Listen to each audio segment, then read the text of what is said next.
김구는 수십 건의 테러를 자행을 했어요. 사람만 죽이는 게 아니고 뭐 지하실을 끌고 가서 폭행을 하기도 하고 60 먹은 노인네는 그야말로 갈빗대를 막이 2대, 3대를 부러뜨리고 그 전부 다 기록에 남아있어요.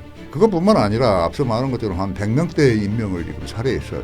이건 그야말로 우리가 뭐 테러냐 아니냐 그런 개념을 도입시키지 않는다 하더라도 이 사람은 지금 연쇄살인마예요. 그죠? 누가 봐도 그러잖아요. 이런 인물은 범죄 심리학의 연구 대상일 수밖에 없잖아요. 김구는 어두운 욕망의 그림자를 갖고 있어요. 보통 사람과 다른. 어린 시절에서 청년기까지 걸친 김구의 생애사를 검토하게 되면 김구가 왜 그렇게 많은 사람을 죽이는지 무지막지한 어떤 그런 강렬한 권력 의지를 갖고 있는지를 설명할 수 있다는 거죠. 그래서 이재명이라 하는 사람을 한번 그 일대기를 검토해 보게 되면 그게 결코 정상적인 성장 과정이라고 보기 어려워요. 통용공 이야기가 나오고 그 아버지가 남의 돈을 여기 훔쳐가지고 가버리는 반사회적 행동. 손영공은 자기가 어릴 때부터 학교를 안 가고 공장에 가서 노동을 했다는 거죠. 뭐 그러는데 소년원을 갔다 뭐 그런 이야기도 있고. 대한민국 최고의 김구 전문가를 다시 모셨습니다. 박사님 그동안 어떻게 지내셨나요? 뭐 김구 2탄 작업 때문에 정신이 없죠. 지금 계속 김구 2탄에 대해서 작업을 하고 계세요? 그렇죠. 참 김구가 박사님의 삶을 많이 바꿔놨네요. 뭐 그렇죠. 좋은 만남인 것 같으세요? 아니면 뭐 어떻게 생각하세요? 이게 학자로서도 그런 만남이 있잖아요. 어떤 주제와의 만남, 어떤 인물과의 만남, 그게 굉장히 중요하다고 생각하는데. 물론 그렇죠. 네. 그러니까 뭐 나는 원래 경제 경영이 전공이었는데 어떻게 우연하게 이 김구를 연구하게 됐고 해서 연구를 해보니까 할 게 너무 많고 대단히 흥미로운 사람이고 또 이 사람을 통해서 우리는 한국 사회의 자화상이라고 해야 될까? 그걸 우리가 다시 조명해낼 수 있는 여지가 있고 그래서 앞으로도 계속 이 연구를 확장시키게 되면은 오늘의 대한민국을 설명하는 데도 아주 유효한 그런 프레임이 되겠다. 이제 그런 생각을 갖고 있죠. 지난번에 뭐 방송에서 많이 말씀을 해주셨지만 애초에 김구 연구에 대해서 착수하시게 된 계기, 그러니까 시작하시게 된 계기가 어떻게 되는지 좀 말씀을 해주실 수 있나요? 그러니까 처음에 김구에 대해서 관심을 딱 가지게 된 계기 있잖아요. 뭐 지난번에도 했던 이야기 같은데 2020년에 내가 충성과 반역이라고 하는 책을 냈고 그 책을 연구하는 과정에서 춘원 이광수의 주목을 하게 됐고 그래서 그걸 이제 뭐 정규제주필과 방송을 이제 하게 됐는데 조사를 해보니까 춘원 이광수가 백범일지를 작업했다라고 하는 사실을 알게 됐죠. 깜짝 놀랐어요. 그래서 이제 진짜 그런지를 조사해 보니까 정말 사실인 거예요. 그래서 이제 그래? 그래서 이제 백범일지의 진실이라고 하는 첫 방송을 하게 됐고. 그러니까 처음에는 그 자체가 굉장히 충격적이었다는 거죠. 그렇죠. 김구가 이걸 안 썼다고? 이게 김구 책인 줄 알았는데 김구 책이 아니었다고? 그 충격이 시작이 됐다고 그렇죠. 봐야 되겠죠. 시작이 된 거죠. 그럼 백범일지는 과연 그러면 이게 어떻게 이해해야 되나? 그래서 이제 백범일지의 전체적인 내용들 원본하고 그리고 이제 이광수가 쓴 판본하고 이제 비교를 해보고 그리고 책의 내용 등을 전체를 뭐 훑어보게 되니까 이건 결코 김구가 쓸 수 있는 책이 아니라고 하는 사실을 알게 됐고, 그래서 되게 이제 나도 충격을 받게 됐고, 그래서 그러면은 김구가 막 그 치아포 사건을 일으켰다는데. 그것이 어떻게 된 것인지 조금 알아보자. 그렇게 해서 이제 치아포 사건을 하게 됐는데 그 사건을 조사해 보니까 이 김구의 어떤 그런 살인 본색과 그리고 백범일지의 그 뻔뻔한 거짓말에 충격을 받게 되게 되면서 다른 이제 여러 많은 암살 사건 그런 사건들을 전부 조사를 하게 됐죠. 그러면서 이제 확신을 하게 된 거죠. 그렇게 해서 뭐 이제 계속 진행을 했고 이제 그러는 과정에서 어떤 정치적인 문제 혹은 임정 내부의 어떤 그러니 암투, 안창호와의 갈등 그러는 과정에서 살인, 뭐 청부 살인도 포함을 해서 그런 것들이 난무했다는 사실을 알게 됐고 그러면서 이거 임시정부사 혹은 독립운동사가 이게 큰 문제가 있다. 이런 사실을 알게 되면서 이 김구를 통해서 이제 여러 많은 사실들을 새롭게 확인하게 되었던 거죠. 그래서 이걸 단지 무슨 뭐 해방 전의 문제만이 아닌 해방 이후로 가져와야 되는데 해방 후에 가장 큰 이슈가 바로 남북 협상 아니에요. 그럼 김구는 왜 어떻게 해서 남북 협상을 가게 되는지, 협상 이후에 들어와서 왜 김구는 반대한민국적인 행위를 하는지 그렇게 설명하니까 그걸 검토해 보니까 김구가 안두희한테 총 맞는 것은 너무 당연한 것 같다는 생각을 갖게 됐죠. 실제로 그런 보고서가 미국에서 나왔으니까. 어떤 보고서죠? 그러니까 김구가 저기 49년 6월 26일 날 피살이 되죠. 저기 안두희에게. 그리고 28일, 29일쯤에 미 대사가 국무성 앞으로 보낸 보고서가 있어요. 거기서 김구의 그 피살 건을 이제 보고를 하는 과정에서 그렇게 이야기를 하죠. 김구는 충분히 죽을 만한 짓을 했고 죽어 마땅한 인간이다. 그렇게 이야기를 하고 있어요. 아, 미국 대사가 본국에 보고할 때요? 그렇죠. 그 외에도 예를 들어서 김구 죽음에 대해서 타임지라든가 라이프지라든가 여러 많은 신문 잡지에서 전부 이 김구를 묘사하는데 대단히 부정적이에요. 예를 들어서 뭐 어떤 식으로 외신에서 김구를 묘사했나요? 왜냐하면 저희가 김구에 대해서 뭐 대한민국 사람들 또는 그때 당시 언론이 어떤 보도를 했다 이런 거는 뭐 질이 알고 있는 분들도 꽤 있겠지만 당시 김구라는 사람을 외신 해외인들의 시각에서 어떻게 비춰졌을까 이런 거는 굉장히 생소한 주제 같거든요. 그러니까 그 저기 대한민국 건국 이후 한국에 들어온 첫 번째 대사가 있어요. 미국 대사 말씀하시는 그렇죠. 거예요? 네. 그 이름이 있는데 유명한 무초 말고 다른 사람 무초에. 네, 무초.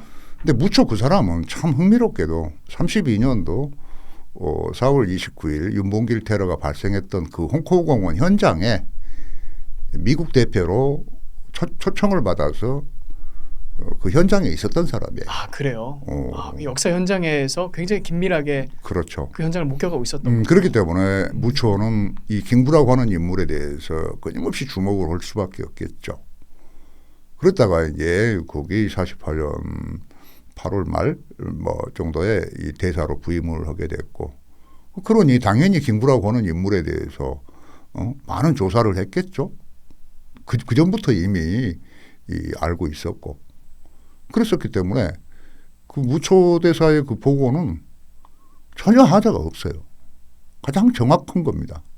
그리고 마찬가지 미 군정기에도 군정 내부에서도 정보부가 있었기 때문에 그런 데이터를 전부 축적해 놓고 있고 그렇기 때문에 뭐 정확한 판단이라고 볼 수 있죠. 그러니까 기본적인 뭐 외신들의 내용은 잔혹한 테러리스트 그렇게 이야기를 해요. 세계적인 잔혹한 테러리스트. 그러면서 그런 자가 민족주의자를 또 자처한다는 거. 대단히 당혹스럽다는 그런 이제 평가도 하기도 하죠. 이 방송을 아마 처음 보는 분은 그 잔혹한 테러리스트라는 박사님의 그 김구에 대한 평가를 듣고 뭐 경악을 하고 또 충격을 받으실 수 있겠지만 그 언급해 주셨듯이 김구 자신이 스스로를 테러의 수괴다 그렇게 말을 했잖아요. 그렇죠. 네, 자기가 그렇게 표현을 했잖아요. 맞아요. 왜냐하면 테러라고 하는 것 자체가 우리 사회 일반이 갖고 있는 것처럼 부정적인 그런 이미지로 그 당시는 쓰여지지 않았기 때문에 되게 가치 중립적인 개념이기도 하지만 학술적으로 김구 입장에서 봤을 때는 자기 자신들이 테러리스트라고 하는 것을 하나의 민족의 십자군으로 생각하는 거예요. 그러니까 되게 자부심을 갖고 있고 자랑스럽게 생각을 해요. 그것은 뭐 김구뿐만 아니라 거기 많은 사람의 해고록에서도 그런 것들이 지적이 되고 있어요. 그렇기 때문에 테러리스트 김구라고 하는 그 책 타이틀에 대해서 사람들은 막 이 충격을 받고 막 경악을 하고 그러는데 아무것도 모르기 때문에 그러는 거예요. 응? 그러니까 이 한국 사회의 어떤 그런 역사 인식이 그런 좌파 역사학에 아주 그 편향돼 있고 치우치다 보니까 그런 터무니없는 이야기들이 횡행하는 거죠. 어떻게 그것이 의열이 됩니까? 그렇지 않습니까? 의열이라고 하는 개념은 정근대 개념이라니까. 박사님 생각하신 의열은 뭐예요? 의열이라고 하는 것은 그건 정근대 거기 그러니까 의열 안에는 일단 그 단어 안에 가치가 포함되어 있잖아요. 가치가 있는 거죠. 네. 그러니까 의로운 죽임, 살인 이런 의미잖아요. 자기의 어떤 그런 신념을 위해서 사람을 죽였는데 그게 상당히 의롭다. 그런 식으로 평가하는 거 아니에요. 야, 전근대에 그런 사람들이 있고 또 중국의 그 사서에도 그런 게 나오잖아요. 의열단 뭐 이런 것도 있고요. 네. 전부 다 그런 개념으로 저기 이제 적용되는 건데 아니 근데 그것은 전근대고 지금 20세기 이 들어와서 발생한 그런 근대에서 발생한 그런 사건을 두고 와서 의열이라고 한다고? 이게 말이 되냐 이 말이에요. 그건 명확하게 세계적으로 통용되는 테러라고 하는 용어가 다 있는데 그렇게밖에는 쓸 수 없고 세계 모든 나라가 그렇게 쓰고 있는데 그러니까 역사학자들이 전부 다 사이비들인 거지 뭐 이 사기꾼들이고. 그럼 여기서 사실 좀 의문이 남는 게 이제 박사님께서 독립운동을 했던 사람들 중에 특별히 윤봉길에 대해서 굉장히 또 호의적인 평가를 하셨죠. 윤봉길 그의 테러에 대해서. 근데 이제 그 행동에 대해서 이제 그러면 어떻게 묘사하세요? 그냥 테러라고 보시나요? 그거를? 테러 행위인데 그게 조선에 도움이 됐던 또는 굉장히 정치적인 계산을 하고 나름 판단을 통해서 행동에 옮겼던 애국심에 기반한 테러다 이렇게 보시는 건가요? 뭐 애국심이냐 아니냐라고 하기 이전에 내가 우선 첫째로 평가하는 것은 테러리즘에 맞는 거기 개념에 정확하는 그런 테러였다라고 하는 것이 가장 큰 평가이고 또 이제 개인적으로 인간적인 평가를 했을 때 한 인간으로서 그 자기의 신념을 관철하기 위해서 마음의 폭탄을 안고 압록강을 건너는 그 모습을 봤을 때 뜨거운 감명을 받죠. 아마 누구나 그럴 거라고 봐요. 그리고 사실 그때 많은 분들이 그 방송을 봤을 때 제가 그때 여쭤봤거든요. 박사님한테 그 윤봉길의 했던 테러 행위 그 행위는 정당했다고 생각하느냐 필요했다고 생각하느냐 이렇게 여쭤봤죠. 근데 박사님이 당연히 그렇다. 윤봉길의 행동은 필요한 행동이었다. 이제 그렇게 말씀을 하셨잖아요. 맞죠? 그렇습니다. 네. 근데 거기에 대해서도 많은 사람이 충격을 받았어요. 왜요? 저분은 김구를 비판하면 친일파고 어떻게 윤봉길을 저렇게 좋아하지? 이런 사람들이 생각을 했거든요. 아니 테러리즘에 맞는 테러리즘이 있는 테러를 한 사람이에요. 테러가 좋고 나쁨이 아니라고 내가 분명히 이야기를 했어요. 그런 관점에서 보게 되면은 내가 볼 때는 윤봉길이 그런 스스로 그런 선택을 해나가는 과정을 보고 있고 상당히 그건 장대한 어떤 그런 프레임을 가지고 그런 이 폭살 테러를 행하는 것을 봤을 때 저로서는 높이 평가할 수밖에 없죠. 한 인간으로서도 그러지만 하나의 그 정치적인 어떤 행위로서도. 근데 이제 뭐 애초에 윤봉길이 계획했던 그 목적은 이루지 못했다고 봐야겠죠. 그러니까 실패한 테러예요. 그거. 실패한 테러다. 그러니까 원래 그 목적은 뭐였는지 한번 또 말씀을 해주실 수 있나요? 원래 목적은 이게 4월 19일에 지금 그 홍코우 공원에서 폭살 테러가 발생한 거 아니에요? 몇 년도죠, 그게? 32년 4월 1932년? 29일이죠. 네, 4월. 네. 근데 4월 30일에 지금 이 중국과 일본이 이 정전 협정을 맺고자 예정하고 있는 거예요. 그러니까 벌써 2월부터서 일본군이 지금 프랑스 상해 지역을 점령하는 거예요. 상해 사변이요. 제1차 상해 사변이라고 그러는데 그렇게 해서 중국이 엄청난 피해를 봐요. 손실을 보고. 그래서 하루빨리 지금 정전을 맺고자 하고 그 정전을 이제 알선한 게 영국 대사이기도 하고 또 국제연맹에서도 적극적으로 개입을 해서 그 정전 협정을 맺고자 하는 거예요. 그런데 그 전날 지금 폭탄을 던져버린 거 아니에요. 그렇게 해서 이 김구하고 이 윤봉길이 생각하는 것은 1차 세계대전에서의 그 모델을 이 동아시아에다 적용시키려고 하는 거죠. 그러니까 이 정전협정을 파기시키는 거죠. 그러니까 이 폭탄을 두 개를 가지고 가는 건데 하나는 물통폭탄하고 하나는 도시락폭탄 아니에요. 그래서 그 폭탄을 하나를 던지고 한 개로서는 자폭을 하는 거예요. 얼굴에다 대고 폭탄을 터뜨려서 죽는 거예요. 그러니까 중국인으로 변장하려고 하는 거죠. 그랬는데 이게 그래서 결과적으로 죽었을 때 중국인이 이 폭탄 테러를 일본에게 했다. 이렇게 그렇지. 그 프레임을 만들려고 했던 프레임을 거예요. 만들어서 결과적으로 일본과 중국이 다시 싸워서 거기서 일본이 피폐해지도록 만들게 되면은 그 과정에서 조선 독립의 전기가 만들어질 수 있겠다. 그게 이제 그들의 하나의 정치적인 계산이었죠. 그랬는데 물통 폭탄만 던져서 요인들을 암살하는 데는 폭살시키는 데는 성공을 했는데 실제로는 두 번째 폭탄을 터뜨리지 못하고 잡혀버린 거 아니에요. 신문을 받게 되니까 바로 한국인이라는 것이 드러나게 되니까 결국은 이건 정전협정은 그대로 진행되는 거죠. 단지 30일에 체결되는 게 아니라 5월 5일경에 체결이 돼요. 그러니까 이게 우리는 윤봉길 테러가 성공했다라고 하는 식으로 생각하는 사람들이 많이 있는데 그건 택도 없는 이야기입니다. 테러라고 하는 것은 지금 윤봉길이가 한 그 폭탄을 던진 행위는 하나의 수단인 거죠. 목적이 아닌 거죠. 목적은 한국의 독립이죠. 그죠? 그걸 달성해내지 못했어요. 그 실패한 테러입니다. 근데 그렇게 생각해 보면 만약 그 테러가 의도대로 성공했다면 역사가 좀 재밌게 바뀌었을 수도 있겠다는 생각이 들어요. 글쎄요, 그건 이제 또 해봐 너무 큰 생각인가요? 너무 큰 어떤 비약인가요? 그렇죠. 만약에 그렇게 되면 역사는 엄청난 어떤 그런 이 상상력이 또 발휘될 수 있는데 일본이 중국과 장기전에 돌입하게 되면 태평양 전쟁을 일으키지 않았을 거예요.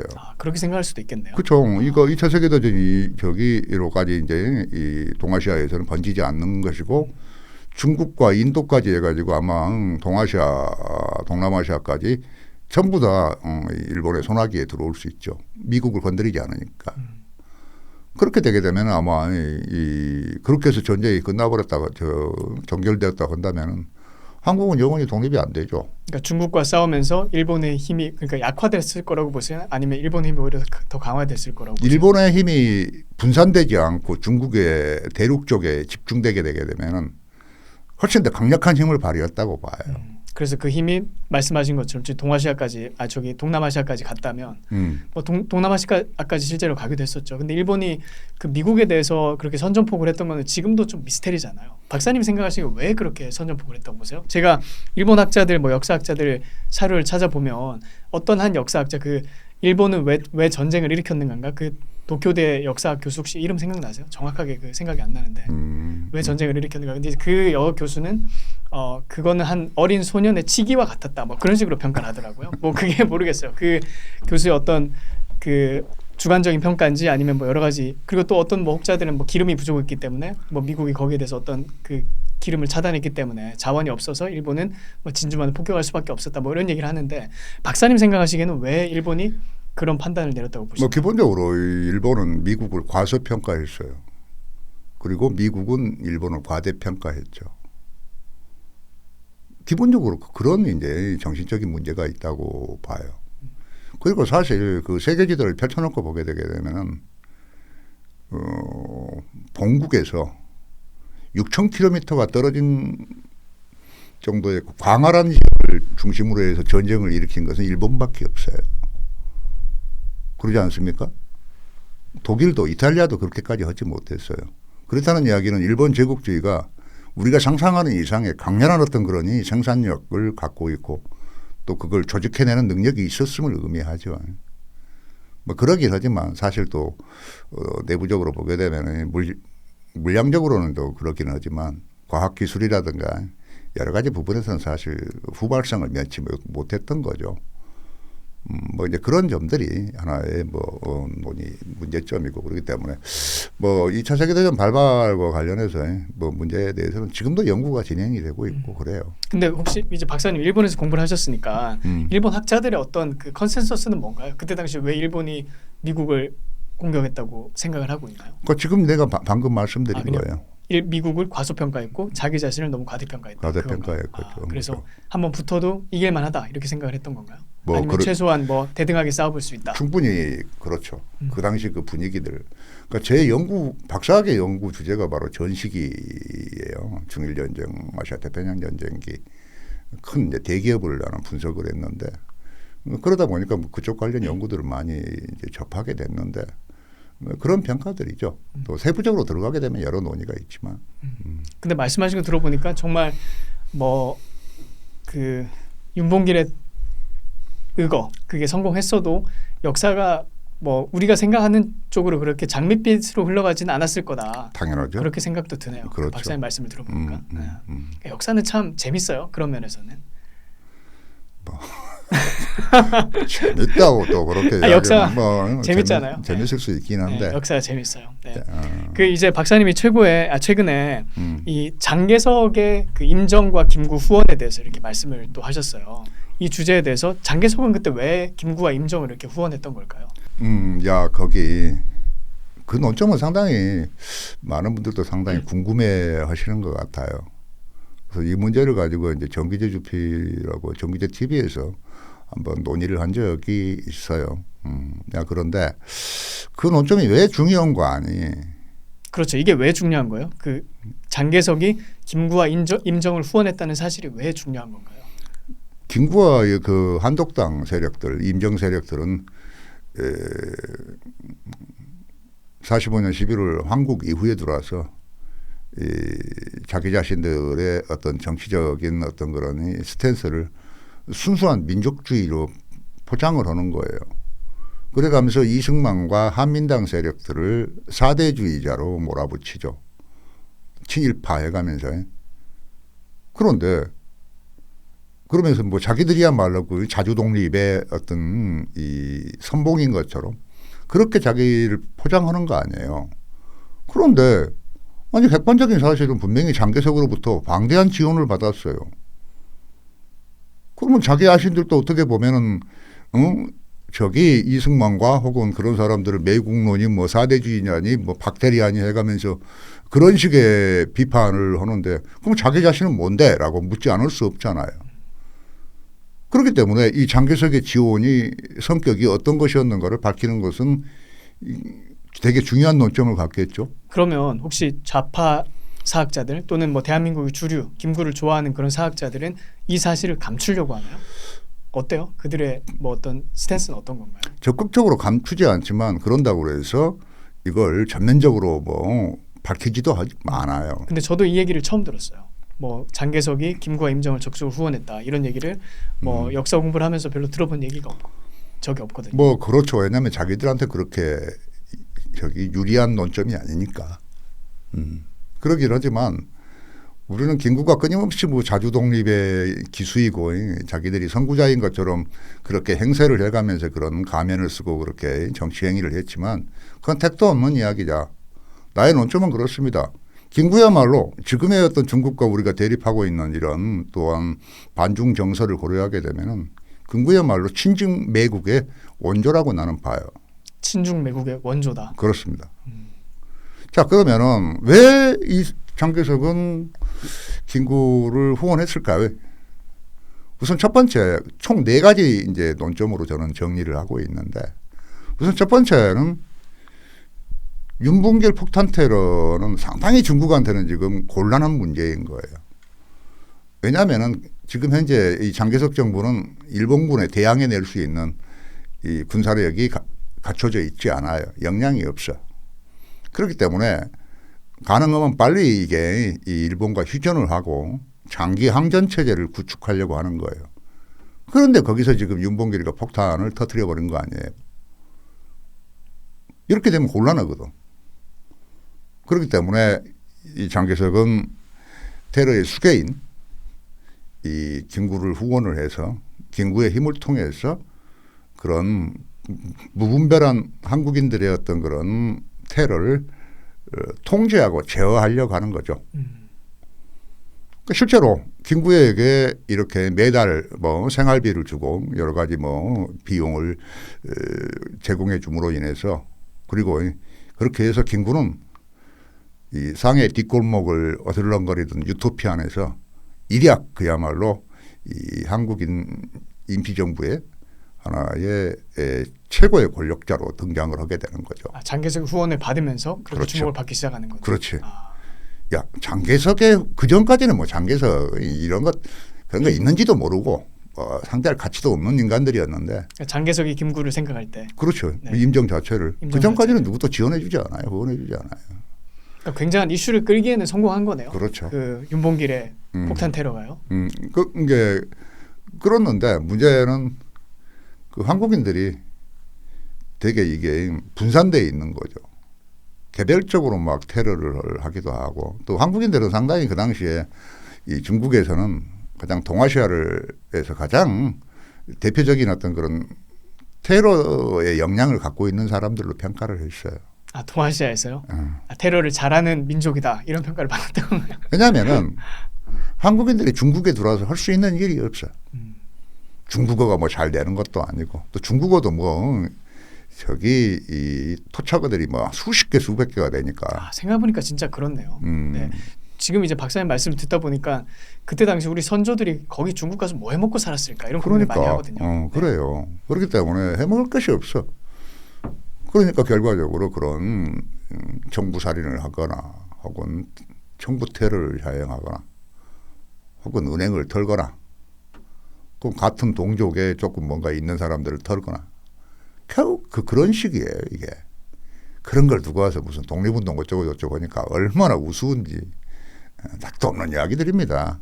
그러니까 첫 번째 조건은 바로 이 한국인들의 어떤 그러니 무분별한 테러를 통제하고 제어하기 위해서 지금 장개석은 김구를 후원하는 거죠. 김구의 힘을 통해서 이상과 여기 힘을 통해서 그걸 컨트롤하려고 하는 거죠. 그게 첫 번째예요. 그래서 실제로 그 당시 뭐 초기 32년 3월부터 이 자금이 지급되는데 생활비가 한 달에 5,000엔을 지급을 해요. 5,000원이면은 쌀로 500석 가격이라고 그래요. 그걸로는 충분히 임정 사람들 한 100명 정도 뭐 식구들까지 포함해서 먹고 살 수 있는 돈이었어요. 그러다가 이제 점점 물가가 전쟁이 일어나니까 물가가 올라가니까 계속 이제 단가도 올라가죠. 그래서 최종적으로 그 샤오옌이라고 하는 사람의 그 이야기를 들어보게 되면은 중국 장개석 정부가 김구와 저기 임정에다 저기 지원한 금액이 100만 1000만 달러가 아니라고 이야기를 해요.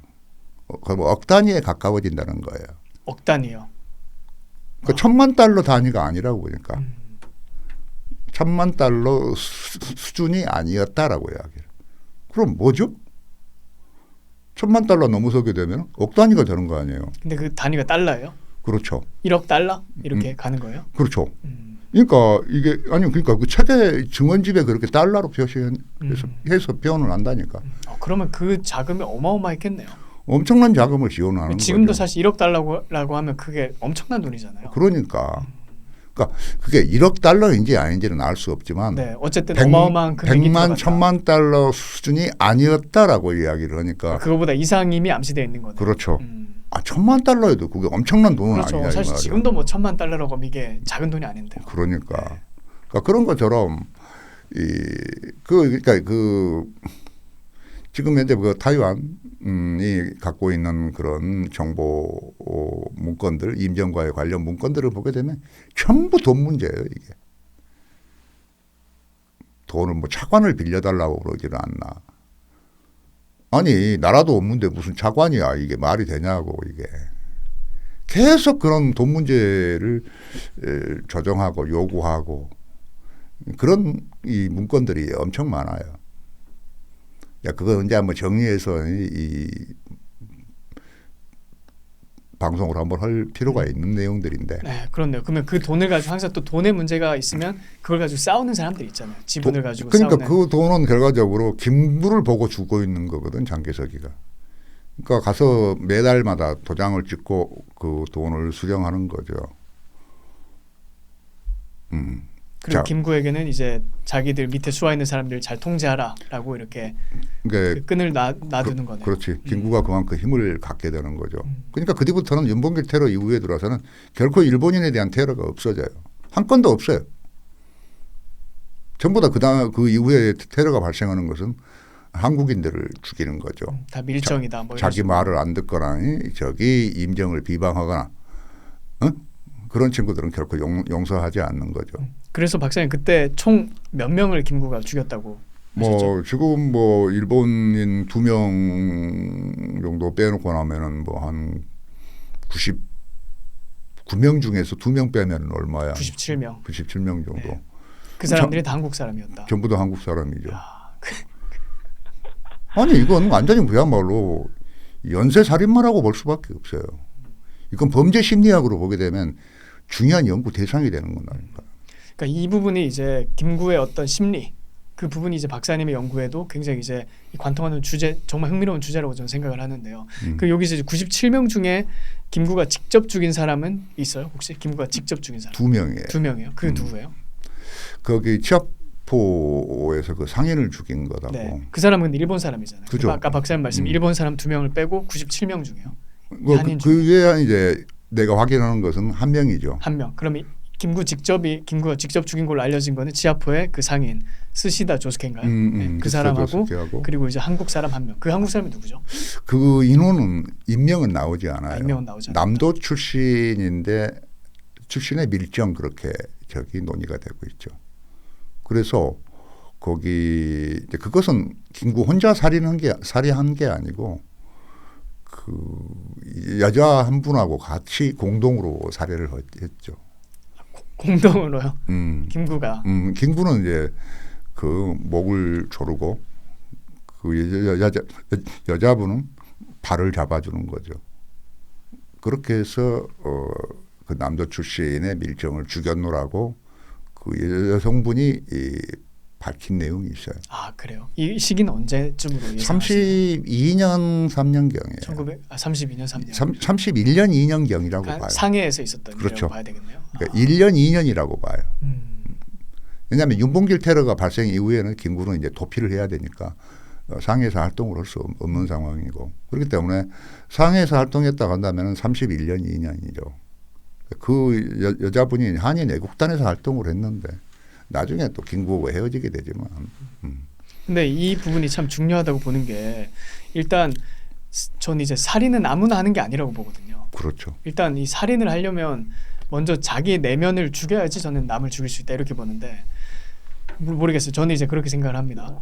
왜냐하면 이게 동물 죽이는 거는 다르잖아요. 인간을 죽인다는 거는. 근데 이제 박사님 말씀에 지금 김구가 이제 역사적인 사료를 봤을 때 충분히 짐작하기로 이제 본인이 직접 두 명을 죽였고 나머지 97명은 이제 사주를 해가지고 죽인 거라고 볼 수 있는데. 그래서 지금 논점이 계속 좀 흘러가고 있죠. 저기 너무 옆으로 빠져버렸는데. 그러니까 아까 그러면 장개석으로 다시 돌아가서. 그렇죠. 그러니까 그것은 다시 나중에 그 정치 심리학 김구가 왜 그렇게 권력지향적인가를 설명하는 과정에서 이제 알겠습니다. 다시 논의를 하도록 하죠. 그 문제는. 자, 그래서 첫 번째 이유는 이제 뭐 그렇고 이제 두 번째의 요인은 이 장개석이가 임종을 도와주는데 남경 군관학교에다가 한인 군관을 양성시켜 주겠노라고 그래요. 그래서 32년에 시작을 해서 33년부터 해서 4년부터인가 해가지고 거기 한국인 청년들을 모집해서 남경중앙군관학교에 입교시켜요. 그게 한 97, 8명 정도 되나. 그래서 그러면 문제는 왜 그러면 장개석이는 여러 가지 뭐 지원이 있을 수 있겠는데 왜 한인 군관을 양성시키려고 했을까라고 하는 거죠. 다 목적이 있겠죠. 정치적인 목적성이. 그러니까 김구 입장에서 사실 뭐 군관을 양성시키는 것이 자기한테는 필요하니까 또한. 근데 이 당시에는 지금 현재 장개석은 만주 일대 지역에서 항일 투쟁을 해야 되겠는데 인적 자원이 부족한 거예요. 그래서 당시에 만주에는 한 약 100만 정도의 한인들이 살고 있기 때문에 그걸 이제 시야에 넣고 그렇게 해서 한인을 양성시켜서 중국군 소속으로 만주에 투입시켜서 항일 전선을 구축하려고 하는 거죠. 그런 목적에서 이게 지금 남경중앙군관학교에 한인들을 받아들이는 이유는 바로 거기에 있어요. 하지만 그건 딱 1년에 그치고 말아요. 왜냐하면 일본이 문제를 제기하는 거죠. 응? 우리 국민을 일본 국민을 당신들이 무슨 저기 권리로 저기 군관학교에 저기 입교시켜서 교육을 시킨단 말이냐. 그래가면서 문제를 제기하니까 할 말이 없지 뭐 그거 맞는 이야기니까. 그래서 뭐 그만두게 되죠. 34년 말로. 1년 정도밖에 안 돼요. 자, 이제 그런 이유가 뭐 하나가 있었고, 그 만주에서의 항일 투쟁을 활성화시키기 위해서 한인들이 필요했던 거죠, 군관들이. 특무 활동을 해야 되는데 어떻게 보면은. 세 번째는 이제 김구가 가지고 있는 테러리스트의 역량을 활용하는 거죠. 그래서 김구는 지금 현재 한 3개 정도 35년경 정도 되면은 한인 애국단, 뭐 김구 특무대, 그다음에 학생 훈련소, 뭐 훈련단 같은 이런 3개 조직을 갖고 있어요. 그게 바로 테러 조직인 거죠. 나중에는 그걸 전부 다 합치지만, 그러니까 거기 35년 말 정도가 되게 되면은 김구가 한국국민당이라고 하는 것을 만들어요, 당을. 그래서 그 당에 이제 그 청년단이 만들어지게 되면서 한청이라고 그러는데 한국청년단 이제 거기 소속으로 다시 재편시키고 뭐 합치고 그렇게 뭐 하죠. 그러니까 지금 현재 장개석은 바로 김구가 가지고 있는 그런 청년들, 테러 역량을 갖고 있는 친구들을 활용하고 싶어 하는 거죠. 실제로 중일전쟁 발발 이후 들어서게 되면은 장개석은 지금 현재 왕정이하고 정치적으로 극한 갈등 구조에 가게 되고 39년이 되게 되면 왕정이를 암살하기 위해서 움직이기 시작을 하죠. 그때 바로 CCC단이라든가 그런 단들과 김구의 테러단이 같이 연대를 해서 왕정이 암살에 참여하죠. 그건 다 기록에 나와 있어요. 뭐 그런 이제 세 번째 요인이 있겠죠. 김구의 어떤 그런 이 테러리스트로서의 역량을 내부화시키려고 하는 그런 이제 장개석의 의도가 있는 것이고, 세 번째는 이제 김구라고 하는 인물을 띄워줌으로 인해서 한국인 사회를 대표하는 인물로 만들어냄으로 인해서 결과적으로 나중에 일본에 지금 빼앗긴 한국 땅을 되찾는 과정에서 정치적으로 활용할 수 있는 거죠. 가치가 있는 거죠. 그러니까 그 부분을 좀 여쭤보려 했는데요. 장개석 또는 그 중국 입장에서 그때 당시 한반도를 바라보던 관점은 어떤 거였을까요? 야, 그건 뭐 요새 얼마 전에 뭐 시진핑이가 하는 이야기처럼 한국 땅이라고 하는 것은 자기의 속방으로 생각하는 거예요. 그때 몇 년 전에 트럼프 만났을 때 했던 말. 그렇죠. 한국은 원래 중국의 일부였던 나라다. 그 발언 말씀하시는 거죠. 그 이 이야기는 단지 뭐 시진핑만 하는 게 아니고 손문도, 장개석도 다 했던 발언들이에요. 그러니까 전통적으로 중국 또는 그쪽 출신 지도자들은 그런 마인드를 갖고 있었다. 이렇게 당연하죠. 봐야겠네요. 그렇기 때문에 지금 이 중국인 장개석은 지금 일본한테 빼앗긴 이 한국 땅을 되찾는 것, 그게 광복인 거예요. 그래서 광복군인 거예요. 뭐 자주 독립을 하는 그런 게 아니라고요. 광복군을 누가 만들었죠? 중국이 만들죠. 중국이 만들었을 때 그 중국이 말했던 광복이 그 뜻이네요. 그렇죠. 일본에 지금 빼앗겨 있는 한반도를 우리 쪽으로 다시 가져오는 거, 이걸 광복이라고 생각했다. 그렇죠. 그 광복이란 말은 오래전부터 중국에서 써왔던 말들이에요. 그 같은 의미로. 그리고 그런 말은 뭐 베트남에서도 사용하기도 하고 그렇죠. 그런 것처럼 이게 이제 사용하는 거에 따라서 의미가 달라질 수는 있지만 기본적으로 이 중국인들이 당시에 그 광복이라고 하는 의미는 그런 의미로 사용했어요. 그렇기 때문에 지금 장개석은 한반도라고 하는 땅은 자기 땅이라고 생각하는 거예요. 석방이라고 생각하는 거죠. 지금도 아마 그렇게 할 거래요. 그렇기 때문에 그렇게 해내기 위해서는 이 정치적으로 뭔가 한인들을 통제해내고 수습해낼 수 있는 그런 인물이 필요하잖아요. 그게 바로 김구인 거죠. 그리고 김구라고 하는 인간은 이렇게 장개석이 봤을 때 그렇게 뭐 머리가 좋은 인간이 아니니까. 왜냐하면 사실 뭐 김구는 전근대 근대 교육도 제대로 받아보지 못한 인간이거든. 서당 다녔잖아요. 서당. 그것도 그 쌍놈 서당 3년. 그 서당조차도 쌍놈 서당을 다닌 거예요? 그러니까 양반 서당이 있고 쌍놈 서당이 있어요. 그래요? 그 혹시 박사님 인터넷에 그 밈 보셨어요? 짤방. 이제 이승만과 김구를 이렇게 대조해가지고 이승만과 김구 이렇게 쭉 이렇게 뭐 학력, 경력 이런 거 해놓은 짤방인데 거기 보면 이제 이승만의 학력은 뭐 조지 워싱턴, 하버드, 프린스턴 박사. 근데 이제 김구는 서당 뭐 이렇게 딱 해놨더라고요. 아니. 근데 그 서당 자체도 그 양반 서당 쌍놈 서당이 있었는데 쌍놈 서당을 다녔다. 이제 그 말씀을 하신 거네요. 양반 서당을 가야만이 경학을 공부해서 과거를 볼 수 있어요. 아, 그 루트가 그렇게 되는 거예요. 그렇죠. 아. 하지만 이 쌍놈 서당이라고 하는 것은 그야말로 이 실용문 짓는 거라든가 뭐 재문을 짓거나 계약서를 쓰거나 등등 그런 이제 일상생활에 필요한 것들을 그렇죠. 익히는 곳이다. 곳이 바로 이제 쌍놈 서당이고 그렇기 때문에 밥 빌어먹기는 장타령이 최고라고 그런 이야기를 해요. 백범일지가 써놓고 있어요. 그러니까 그런 저기 쌍놈 서당 3년 띄엄띄엄 3년 다녀가지고 무슨 과거를 본다 이 말이야. 거짓말을 하고 있는 거예요, 백범일지. 근데 박사님 참 김구에 대해서 많은 사람들이 분노하는 거. 특별히 이제 박사님 이 제 채널에 최다 출연자의 기록을 갖고 계신데, 근데 이제 그 중에 이제 댓글들 중에 뭐 여러 가지 반응이 있어요. 막 눈물을 흘리면서 영상을 봤습니다. 뭐 이런 반응도 있고 정말 진지하게 그 말씀을 하시는 거죠. 왜냐하면 이 한국에서 태어나서 자라면서 세뇌된 그 잘못된 거짓들이 있잖아요. 특별히 김구에 대해서 그 저는 이 거짓이 집약돼 있다 이렇게 생각을 하는데 뭐 여러 가지 그 거짓에서 많은 사람들이 분노를 했다고 저는 생각을 해요. 그 박사님이 이제 밝혀주신 진실을 통해서 이제 거짓에 분노하게 됐다.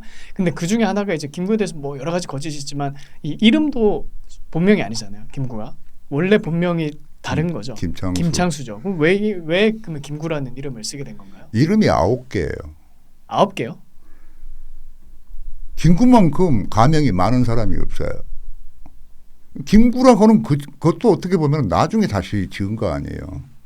그 구자라고 하는 것은 이 구세필망이라고 해야 될까? 필멸. 그러니까 일본에 대한 어떤 그런 강렬한 어떤 그러니 이 저항 의지를 드러내는 의미로 그 구자를 썼다라고 그러죠. 구가 한자로 무슨 뜻이에요? 김구가 아홉 구자죠. 9구자. 그러니까 이 9세대에 걸쳐서 일본을 저주하겠다, 멸망시키겠다, 뭐 이제 그런 의미의 그 구자를 썼다라고도 뭐 하죠. 근데 뭐 그게 정확하다라고 볼 수는 없지만, 야 왜 구일까라고 하는 의미가 저기 논의가 될 수밖에 없기 때문에. 그랬을 때 이제 김구가 어느 저기 이 발언을 했는데 거기서 그런 키워드를 쓰죠. 구세필멸이라고 해야 될까? 근데 이름부터 참 거짓말이다. 아니 그러니까 이름이 뭐 한두 개야 이게. 아니 근데 저는 이제 이름이 9개였다는 건 몰랐어요. 9개, 8개 그 이상일 수도 있어요. 그 사람은 여기저기서 그렇게 자기 이름을 바꿨으니까. 가는 데마다 자기 이름을 바꿔가면서 이제 활동을 했던 거네요. 그렇죠. 예를 들어서 거기 윤봉길 저기 이 누구야 그 윤봉길 앞서 테러했던 사람이 누구죠? 일본 천황에다 폭탄 테러를 한 이봉창 테러를 할 때도 백정선이라고 그러잖아요. 자기 백정선. 자기 이름을요? 그렇죠. 그것도 있고 또 예를 들어서 그 윤봉길 테러 이후에 도피하는 과정에서 중국 여자와 같이 활동하게 살게 되는데 그때도 이름을 바꾸잖아요. 또. 그러니까 이게 김구의 어떤 일대기를 보게 되면 이름이 지금 내가 9개라고 했는데 그 이상일 수 있어요. 더 될 수도 있겠네요. 정리해 보면은 많아요. 그러니까 거기서부터 이미 이 김구의 인물의 어떤 심리가 좀 나타난다 그렇게 생각을 해요. 왜냐하면 이름이란 건 그 사람 자기의 정체성이잖아요. 완전 이건 범죄자의 심리예요. 응? 보통 우리가 일상생활에서도 이름을 막 바꾸거나 핸드폰 번호를 막 바꾸는 사람 보면 좀 의심을 하잖아요. 뭐 저 사람 왜 저럴까? 이렇게. 그리고 신뢰가 안 가죠 아무래도. 야, 논의가 계속 너무 빠진다니까 지금 옆으로. 근데 박사님 이게 원래 팟캐스트에 좀 재미있어. 아니 나중에 다시 다 알겠습니다. 지금 근데 이거 참 너무 흥미로워요. 저 이거 생각을 안 했는데 오늘 뭐 사실 준비한 그 주제가 있긴 합니다. 박사님 준비해 주신 게 있긴 한데 말씀을 듣다 보니까 참 이것도 흥미로워요. 정말 이 이름에 대한 것도 그 사람의 심리가 잘 반영된 것 같다는 생각이 많이 듭니다. 그러니까 그만큼 지금 현재 저기 노태정 선생이 지금 김구에 빠져들고 있는 거야. 너무 빠지면 안 되는데요. 이 정신이 피폐해지지 않을까요? 괜찮아. 그 당시 이제 역사적인 상상력이 당신이 훨씬 강화되니까. 상상력이. 공부에 도움 많이 될 거야. 네, 알겠습니다. 그 박사님 또 두 번째 뭐 이제 주제 중에 이제 1932년 도산 안창호의 피체 그리고 순국의 진실에 김구가 많이 연관돼 있다 이런 말씀을 하셨는데 어떤 취지로 그 말씀을 하셨는지요? 그리고 이게 피체라고 하면 일단 이게 어려워요. 무슨 단어인가요? 체포된 거죠. 체포. 체포. 그러니까 일본 경찰에 체포됐어요. 안창호가 그렇게 해서 한국으로 압송이 됐고 그때 왜 체포가 된 거죠? 바로 그 점이에요. 그 순국이라는 것은 뭐냐면은 여기 안창호가 그렇게 해서 38년도에 저기 3월 10일에 죽어요. 경성제대 거기 이 부속병원에서 죽게 되죠. 그러니까 그 죽게 되는 이면에는 바로 이 안창호의 체포 문제가 있는 거죠. 체포가 안 됐다 한다면은 그렇게 죽을 리가 없어요. 그러니까 단명한 거죠. 안창호는. 바로 그러니까 그 감옥에 가서 가혹한 형기를 형무소 생활을 하게 되면서 건강이 나빠졌고 뭐 그렇게 해서 사망을 하게 됐죠. 사망을 하게 된 그래서 거죠. 이제 사람들은 순국이라고 그렇게 표현을 하는 거예요. 그렇게 이야기를 하죠. 고난을 받다가 이제 돌아가셨기 그렇죠. 때문에. 그러니까 여기서 논점은 왜 도산 안창호는 그렇게 일경한테 체포되게 되었던가라고 하는 문제예요. 흥미로운 것은 윤봉길 테러가 발생한 당일날 체포가 됐어요. 독립운동가라고 자처하는 임정요인들이라고 자처하는 사람 중에 유일하게 체포된 사람이에요. 다른 사람들은 전부 다 이미 도망가 버렸어요. 왜? 이미 그 윤봉길 테러가 발생하기 이게 29일인데 한 26일 정도에 임정에서 회의를 했고 윤봉길 테러를 전제로 해서 요인들에게 전부 다 저기 활동비를 지급해주고 전부 다 도피하라고 지금 조치를 취해놓고 있는 거예요. 그러니까 하나도 안 잡히는 거예요, 자기들은. 그 이야기는 뭘 의미하느냐? 김구는 지금 현재 그러면서도 상해에서 가장 이 거물 정치가이고 뭐 독립운동가로 알려져 있는 안창호한테는 그 사실을 알려주지 않은 거예요. 그러니까 잡히는 거 아니에요. 그때 당시 박사 안창호가 그 임정에서 역할이 뭐였나요? 직책이 뭐였나요? 임정에서는 적극적으로 지금 임정 사람들과는 관계가 별로 안 좋아요. 임정에서는 별로 역할이 제한적이었고.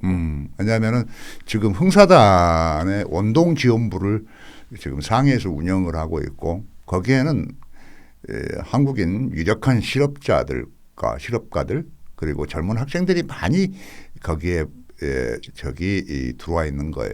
실력 양성 쪽에 그렇죠. 포커스가 있었던 네, 포커싱이 되니까 거기에 많이 몰리게 되고 그러다 보니까 임정을 되게 경멸하는 사람들이에요. 어떻게 보면은 거기 안창호계 사람들. 다들 자기들 제대로 된 직업을 가지고 있고 뭐 그런 그런 사람들이에요. 그리고 명확한 어떤 그러니 독립운동 방향으로서 실력 양성 운동을 전제로 하고 있고 그리고 누구보다도 안창호가 하나의 정신적인 지주가 되고 있어요.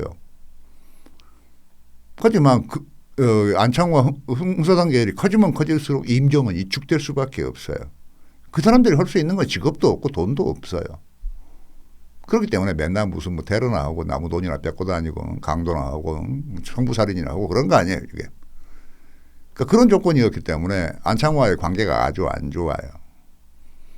그래서 그들은 임정회의에서 국무회의에서 윤봉길 사건을 통과시키면서 결정하면서 분명히 생활비를 전부 다 저기 도피 자금을 전부 다 배분했고 그렇게 해서 다 도피했어요. 그렇게 해서 윤봉길 테러가 발생을 했어요. 발생한 지 오후 3시경 정도에 체포가 되는 거예요.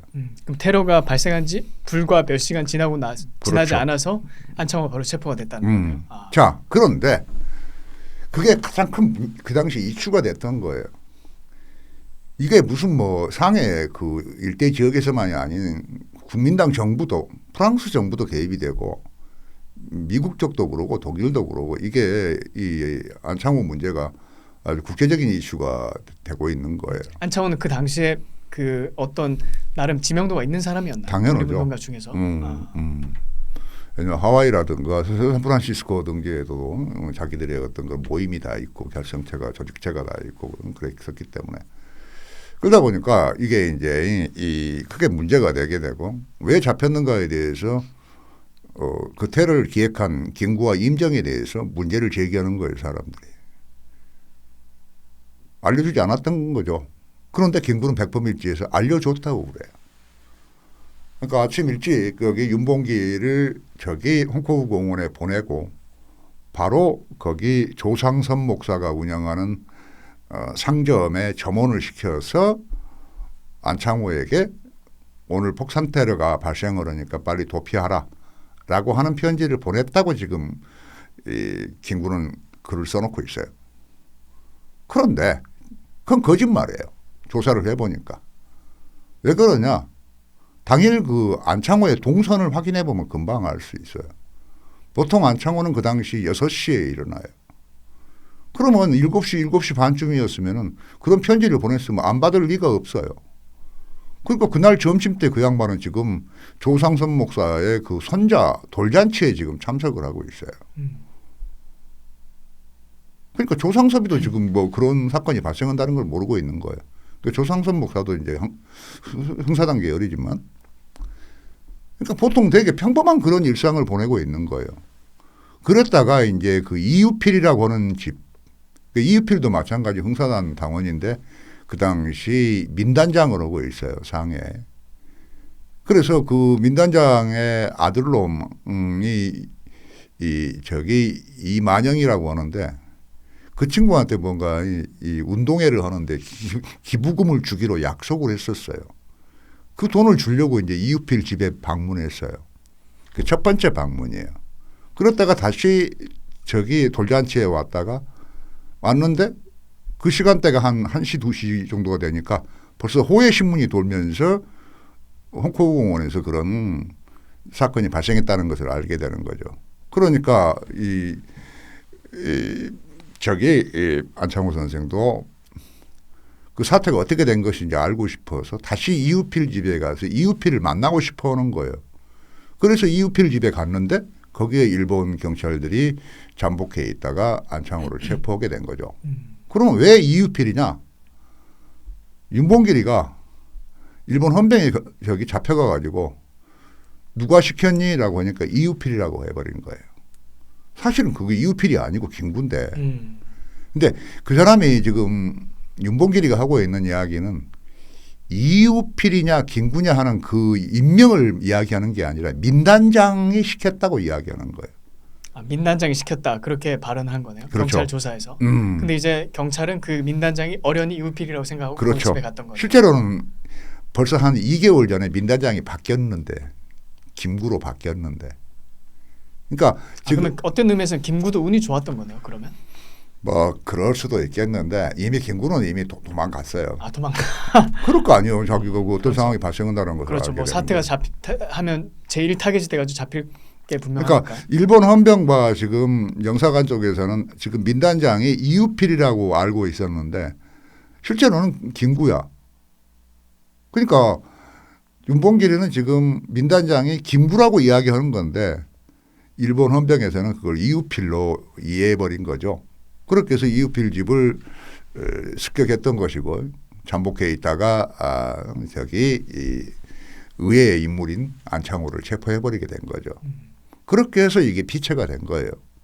그렇기 때문에 안창호의 체포와 그리고 그 사람이 안창호가 한국에 들어와서 32년 12월에 치안유지법 위반으로 4년형을 선고받고 대전 형무소에서 수용 생활을 했고 그렇게 해서 35년 2월에 가출옥을 했어요.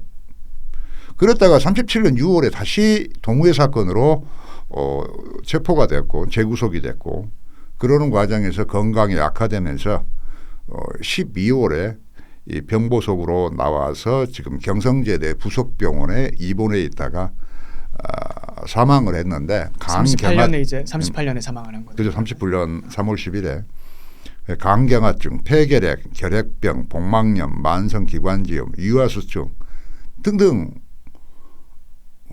여러 많은 그런 병을 지금 앓고 있었던 거예요.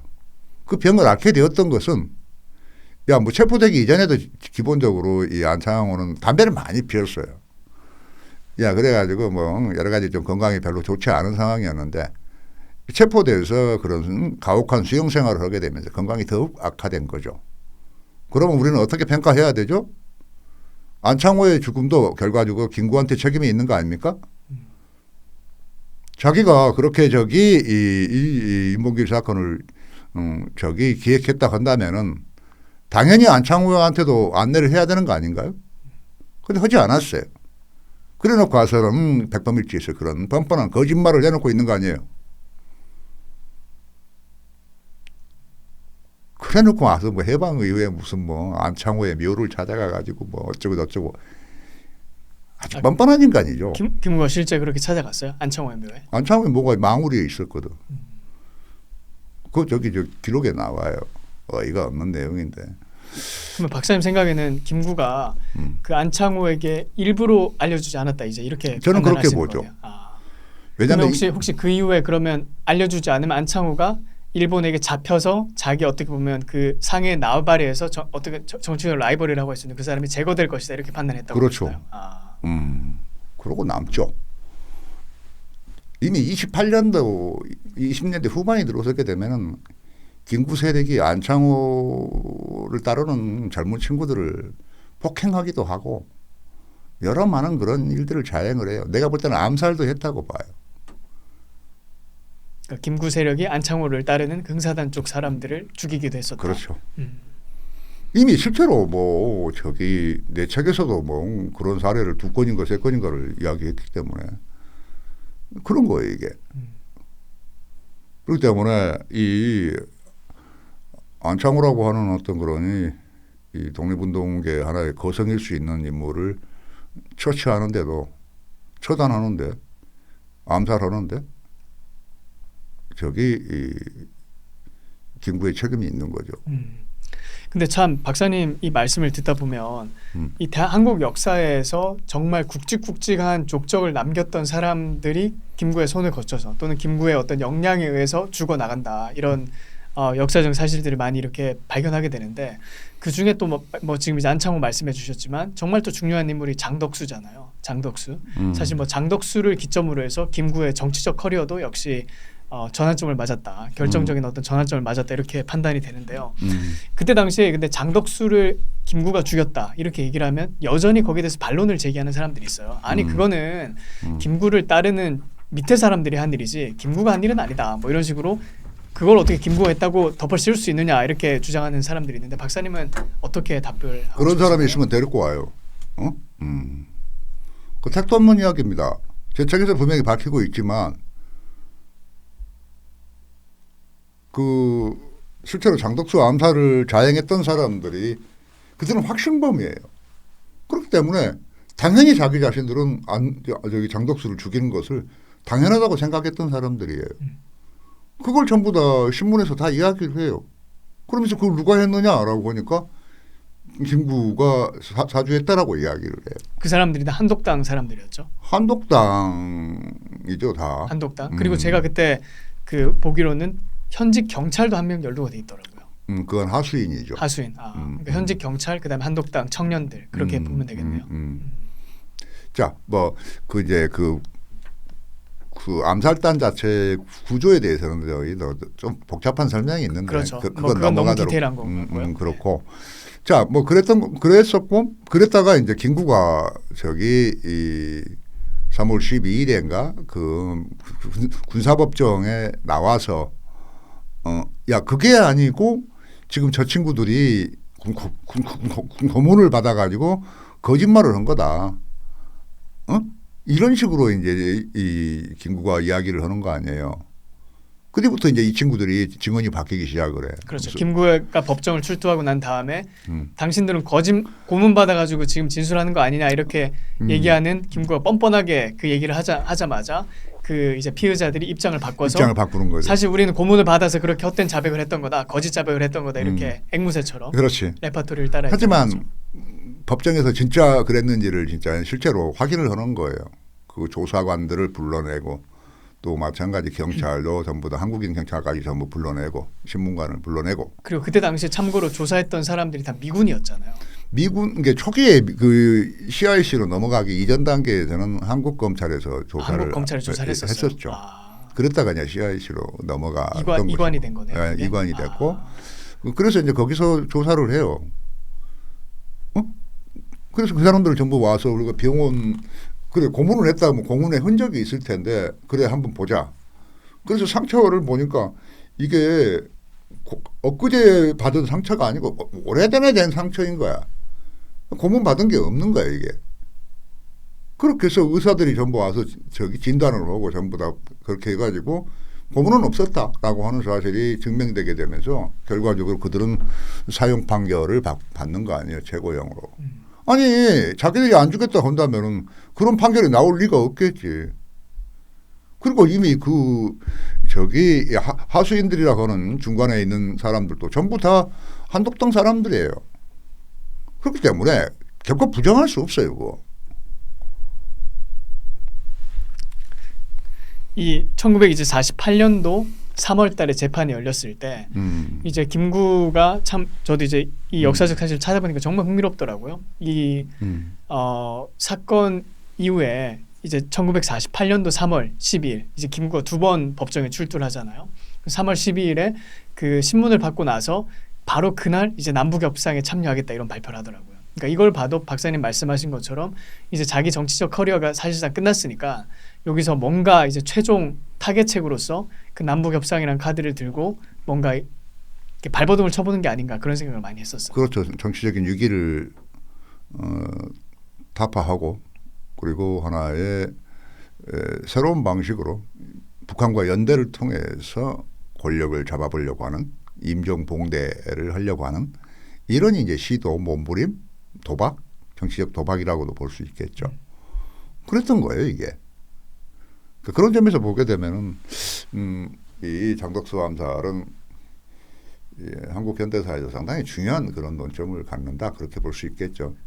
왜냐하면은 만약에 장덕수를 죽이지 않았다 한다면은 김구는 이승만과 정치적인 합작을 통해서 50 총선에 참여를 했을 것이고. 아 그렇게 보세요? 참여했죠. 그렇게 했고, 그러니까 이건 이제 가정이니까 했을 거라고 봐요. 왜냐하면 그 당시 김구는 지금 현재 상당히 정치적으로 약체화가 되어 있고 당세를 확보시키려면은 한민당과 이승만과 연대를 해야 되는 상황이에요. 그런데 거기서 지금 장덕수 암살 때문에 그게 전부 다 물거품이 돼버리는 거 아니고 되고 자기 자신들은 완전 정치적으로 위기에 몰리게 된 거 아니에요. 그러니까 거기서 이제 새로운 한류를 개척하려고 하는 것이 바로 북한과의 영공 합작이 아니에요. 그게 바로 남북협상이에요. 만약에 거기서 그 사건이 없었다 한다면 그렇게 됐을 것이고 김구는 결코 남북협상도 하지 않았을 것이고 그리고 이후에 50 총선에도 참여했을 것이고 그리고 아마 김구는 부통령도 하지 않았을까. 그렇게 되면 김구는 또한 저기 49년 6월에 암살되지 않았겠죠. 그러면 김구 신화도 발생하지 않았을 거예요. 그러니까 그런 이제 추론의 연쇄가 가능한 거죠, 그죠? 그러긴 한데 그것은 하나의 뭐 우리의 뭐 역사적인 상상일 뿐이고 일단 뭐 장덕수 암살 사건이 결과적으로 김구를 그런 선택을 하게 만들죠. 그러면 김구는 왜 그렇게까지 해야 했을까라고 하는 문제인데 그게 바로 이제 정치 심리학적 차원의 접근이 불가피한 그런 이제 사안이라고 보죠. 그런 면에서 이제 박사님이 이제 김구를 원한과 증오의 정치인이다. 그렇게 원한과 저주의 정치인이다 이렇게 평가를 하셨어요. 어떤 의미에서 그 말씀을 하신 건가요? 그 문제 사실 이렇게 평가를 하려면 김구라는 사람의 심리를 알아야 되잖아요. 그렇죠. 김구가 어떤 심리를 가지고 있었는지 이제 이걸 이제 영어로는 보통 사이코 어널리시스라고 많이 심리 분석이잖아요. 심리 분석. 그렇죠. 그 사람이 어떤 심리적인 동기를 가지고 그 이런 행동을 하게 됐는지. 사실 앞서 뭐 논의된 것처럼 김구는 지금 현재 임정기 그리고 해방 이후에 걸쳐서도 수십 건의 테러를 자행을 했어요. 사람만 죽이는 게 아니고 뭐 지하실에 끌고 가서 폭행을 하기도 하고 그래서 뭐 60 먹은 노인네를 그야말로 갈빗대를 막이 2대 3대를 부러뜨리고 그 전부 다 기록에 남아 있어요. 그것뿐만 아니라 앞서 말한 것처럼 한 100명대 인명을 지금 살해했어요. 이건 그야말로 우리가 뭐 테러냐 아니냐 그런 개념을 도입시키지 않는다 하더라도 이 사람은 지금 연쇄살인마예요. 그죠? 누가 봐도 그러잖아요. 그러면은 이런 인물은 범죄 심리학의 연구 대상일 수밖에 없잖아요. 그럼 범죄 심리학에서는 아주 거기 이 흥미로운 그런 이제 이 이론들을 제공해주고 있어요. 그런데 중요한 문제는 바로 이 김구의 어떤 그런 이 심리 구조예요. 하나의 어떤 그런 어두운 그림자가 있는 거예요. 박사님 혹시 그 범죄 심리도 공부하셨어요? 책이 있으니까 당연히 조사해서 다 저기 확인을 하죠. 그러니까 이건 지금 현재 김구의 그런 범죄 심리학적 분석은 이제 별도로 이제 책을 쓸 때 쓰려고 지금 아끼고 있는 거죠. 그 내용을요? 근데 여기서 간단하게 이제 소개를 하면은 그래요. 그렇기 때문에 김구는 어두운 욕망의 그림자를 갖고 있어요. 보통 사람과 다른. 그런데 그렇기 때문에 하나의 생애사의 블랙박스 같은 경우죠. 그 어린 시절에서 청년기까지 걸친 김구의 어떤 그러니 이 생애사를 검토하게 되면은 김구가 왜 그렇게 많은 사람을 죽이는지, 그리고 왜 그 사람이 그렇게 이 무지막지한 어떤 그런 강렬한 권력 의지를 갖고 있는지를 알 수 있다는 거, 설명할 수 있다는 거죠. 그러면 어떤 거냐 하면은 김구라고 하는 김구는 어린 시절부터 이 지독한 어떤 그런 가정 폭력에 시달렸어요. 그리고 정서적인 학대를 받는 그런 결손 가정의 출신이죠. 그게 아버지한테 그렇게 당한 그렇죠. 건가요? 근데 왜 그러느냐? 김구는 이게 극빈 가정에서 태어났고, 그리고 3, 4세에 천년두를 안아서 이게 얼굴이 이게 저기 벼슬 자국이 있는 거죠. 속된 말로 옛날 사람들 그걸 이제 꼼보라고 했잖아요. 꼼보요. 네, 꼼보다.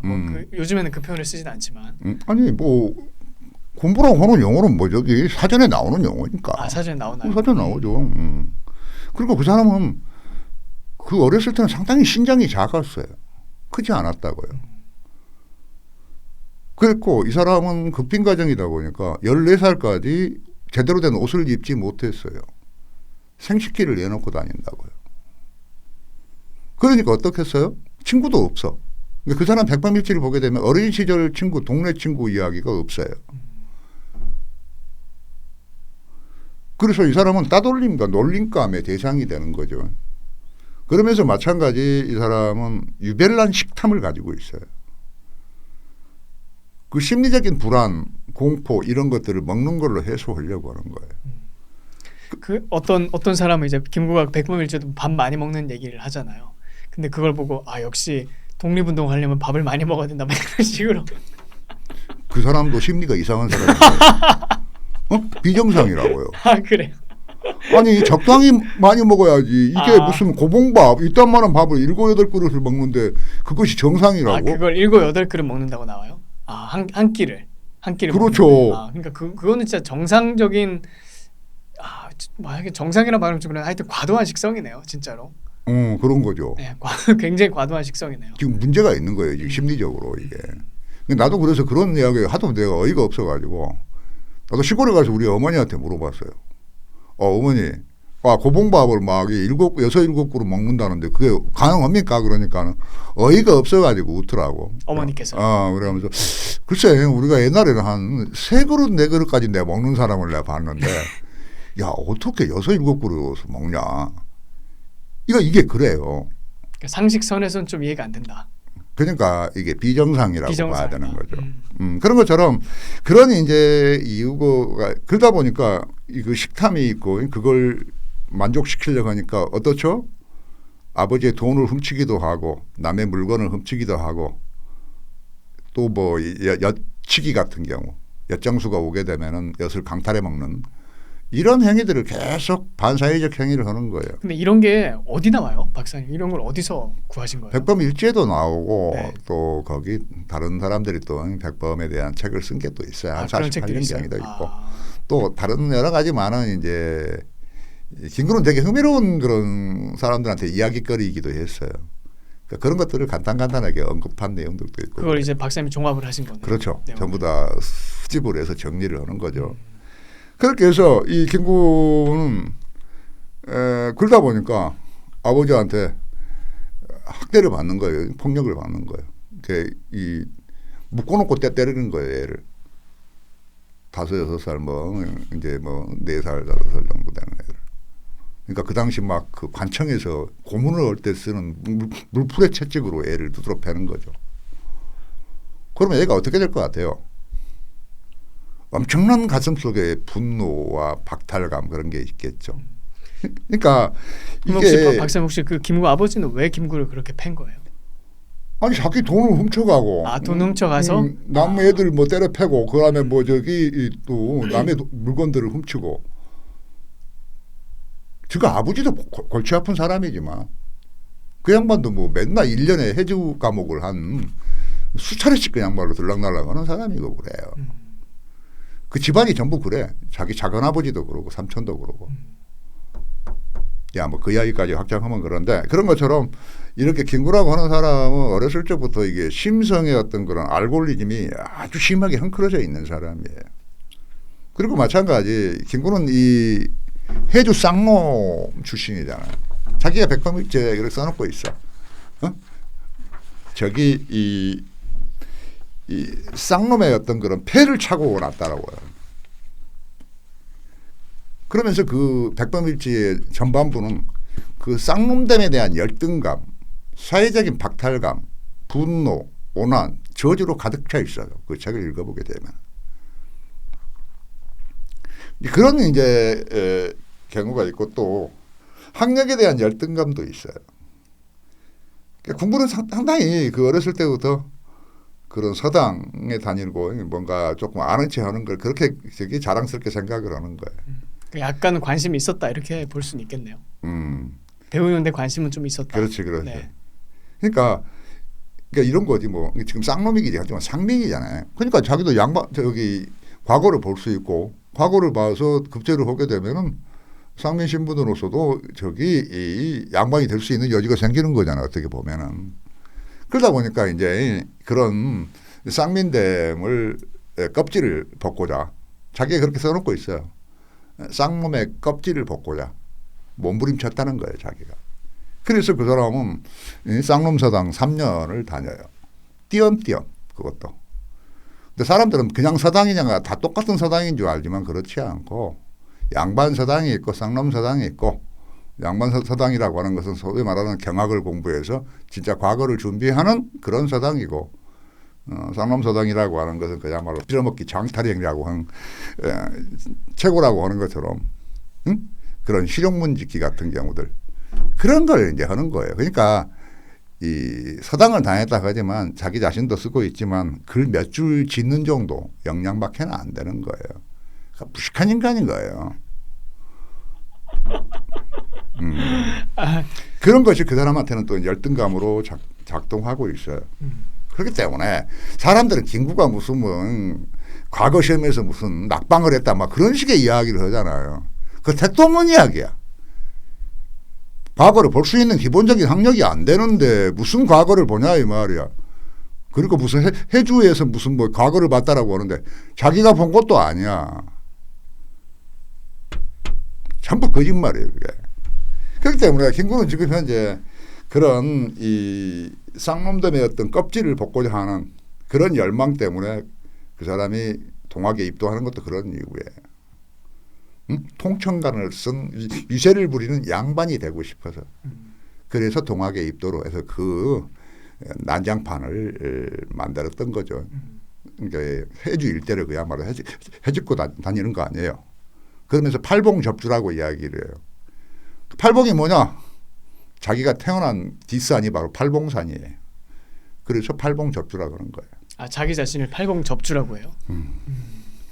그 동학 활동을 하면서 혹시 그때도 안창호 가문과 어떤 그 트러블이 있지 않았나요? 안창호 아니면 안중근인가요? 안중근은 안중근, 네, 안중근 가문하고. 네. 그것은 별도로 해야 와, 되고. 그러니까 이런 뭐 얘기를 하다 보면 참 끝이 없네요, 진짜. 자, 그런 것처럼 이 김구는 그 쌍놈의 껍질을 벗고자 하는 그런 열망, 그런 존재론적인 열등감에 시달리고 있고 자격지심에 시달리는 거예요.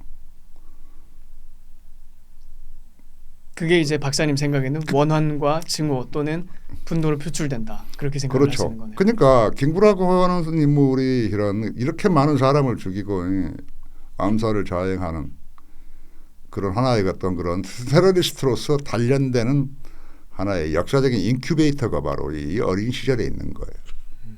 이게 범죄 심리학에서 내고 있는 기본적인 이런 틀이기도 해요. 거기에 정확하게 맞고 떨어지는 거예요. 어린 시절이 중요하다. 그렇죠. 성장 배경과 어린 시절이 그 사람의 어떤 행동에 절대적인 영향을 미친다. 그런 거네요. 그러니까 어린 아이들이 이 가정 폭력을 맞고 폭력과 학대에 시달리게 되게 되면은 정상적인 인간으로 크지 못해요. 어떤 식으로든지 삐뚤어질 수밖에 없게 되고 그것이 하나의 사회에 대한 분노로까지 표출되는 거예요. 그러니까 그런 사람들이 정치를 하게 되면은 이성으로서 정치가 아니라 감정으로서 정치를 하게 되는 거예요. 그게 나중에 김구의 정치적 행정과도 행정과도 당연하죠. 연관이 돼 있다 이렇게 보시는 거예요. 그렇기 때문에 그런 사람들은 기본적으로 이 강렬한 권력 지향성을 갖고 있는 거예요. 그러니까 김구가 상해에 가서 해주 쌍놈이 저기 임정의 이제 주요 인물이 되는 거 아니에요. 경찰총장 같은 경우를 하거나 내무부 장관을 하거나 혹은 뭐 대통령 국무총리 같은 그런 직책을 자기가 맡게 되는 거죠. 그렇기 때문에 자기는 임정이 자기의 모든 것이에요. 그리고 자기의 정치적인 정체성을 하나의 규정하는 것이고 그렇기 때문에 임정 자체를 부정하거나 폄훼하거나 인정하지 않는 그런 사람들은 결코 용서하지 않는 거예요. 그게 바로 테러리즘 없는 테러가 자행하는 이유인 거죠. 또한 그렇기 때문이야말로 김구는 해방정국에서도 그렇게 계속 좌우를 왔다 갔다 해버리는 거죠. 왜? 변하지 않는 것은 임정봉대론이니까. 임정봉대는 바로 자기의 권력 의지를 의미하는 거기 때문에. 그럼 박사님은 김구가 권력을 잡아서 뭐를 하고 싶었다고 생각하세요? 예를 들어서 김구가 꿈꿨던 나라는 어떤 나라라고 생각하시나요? 보통 여기에 대해서 뭐 좌파들은 뭐 민족 통일, 뭐 문화 이런 얘기하는데 그런 시덥지 않은 얘기 말고 박사님이 이제 김구를 심도 있게 이렇게 연구해 보신 결과 이런 김구가 권력을 잡고 나라를 꿈꿨다면 어떤 나라였다고 생각하시나요? 그가 생각한 나라는 사실 없어요. 왜냐하면 그 사람은 지금 권력 자체가 목적이지 수단이 아니니까. 아니 정상적인 정치인이라고 한다면은 하나의 수단이어야 되는데 권력이 자기의 신념과 대의를 구현시키기 위한 하나의 수단으로서 이게 권력인데 그 사람은 그게 목적이에요. 권력 그 자체가 목적이었다. 그렇죠. 그렇기 때문에 내가 아는 이야기처럼 권력 정치의 화신이라고 하는 것은 바로 그런 이유죠. 그렇기 때문에 이 김구의 어떤 그러니 상당히 보게 되면은 윤영기라고 하는 것은 이 놀림감이 되고 있고 애토리가 되고 있고 결핍의 심리가 작동을 하고 그러면서 그런 식탐이 상당히 비대화되는 비정상적으로 국수 비대화되는 그런 실태를 보여주고 그것이 또한 사회적 일탈로 이어지게 되고 그렇게 되면은 아버지 부친에 의한 가혹한 어떤 그런 폭력에 노출되게 되고 그러면서 그것이 심리적인 가학 상태에 빠지는 거 아니에요. 그게 계속 반복되는 거예요. 그러면서 김구는 이제 어마어마한 어떤 그런 가학적 상상력을 갖게 되고 그런 사회적인 증오심 그리고 이게 폭력적 충동을 응축시켜내는 거 아니에요. 그게 폭발한 게 바로 이 치아포 사건 아닙니까? 처음 이제 반사회적인 행동이 수면에 드러났던 것이 치아포 사건이다 이렇게 보시는 거예요. 그렇죠. 그게 하나의 신호예요. 근데 벌써 뭐 치아포 사건이 19살 때 그렇게 사람을 그렇게 잔혹하게 죽였는데 이미 그전에도 많이 죽였겠죠. 하지만 지금 드러난 것은 치아포 사건밖에 없기 때문에 그렇게 표현을 하지만. 아까 생각해 보면 그것도 19살 때 사람을 죽인다. 이것도 참 상상하기 힘든 일이에요. 상상하기 힘든 일이에요. 아니 뭐 죽일 수도 있겠는데 그런가요? 머리에서 발끝까지 이 난도질을 하고 피를 마시고 피를 얼굴에 바르고 사체를 대동강물에 유기를 하고 어떻게 그렇게 하죠? 이것은 거기 이 범죄 심리학으로 봐도 여기 이렇게 잔혹한 살인을 하는 경우는 드물 거라고 봐요. 지금 국내에서도 그런 유명한 막 거기 살인 사건들이 있잖아요. 그 사건보다 훨씬 더 잔혹하지 않나요? 근데 그 내용을 김구가 직접 백범일지에 쓴 거죠. 써놓고 있죠. 네, 써놨죠. 당당하게, 자랑스럽게. 그렇기도 하고 또 일본 경찰 문건에도 다 그런 내용들이 저기 기록이 돼 있죠. 왜냐하면은 실제로 경찰이 치아포에 가서 주막 주인부터 해가지고 많은 사람들을 전부 다 검속을 해서 전부 다 진술을 받았기 때문에 그 실상이 전부 그렇게 되는 거죠. 그럼 김구가 이 정도 열등감에 시달렸던 사람이라면 이승만에 대해서도 굉장한 열등감에 시달렸을 것 같은데 어떻게 보시나요, 박사님? 왜냐하면 이승만은 뭐 사실 김구가 선망하는 모든 조건을 다 갖춘 지도자였잖아요. 뭐 학력도 그 이상의 학력을 뭐 지금도 사실 이승만 같은 학력을 찾기 힘들죠. 그리고 뭐 그 식견과 어떤 뭐 리더십 그리고 뭐 학식 그다음에 배경도 그 사람 왕족 출신이잖아요, 이승만은.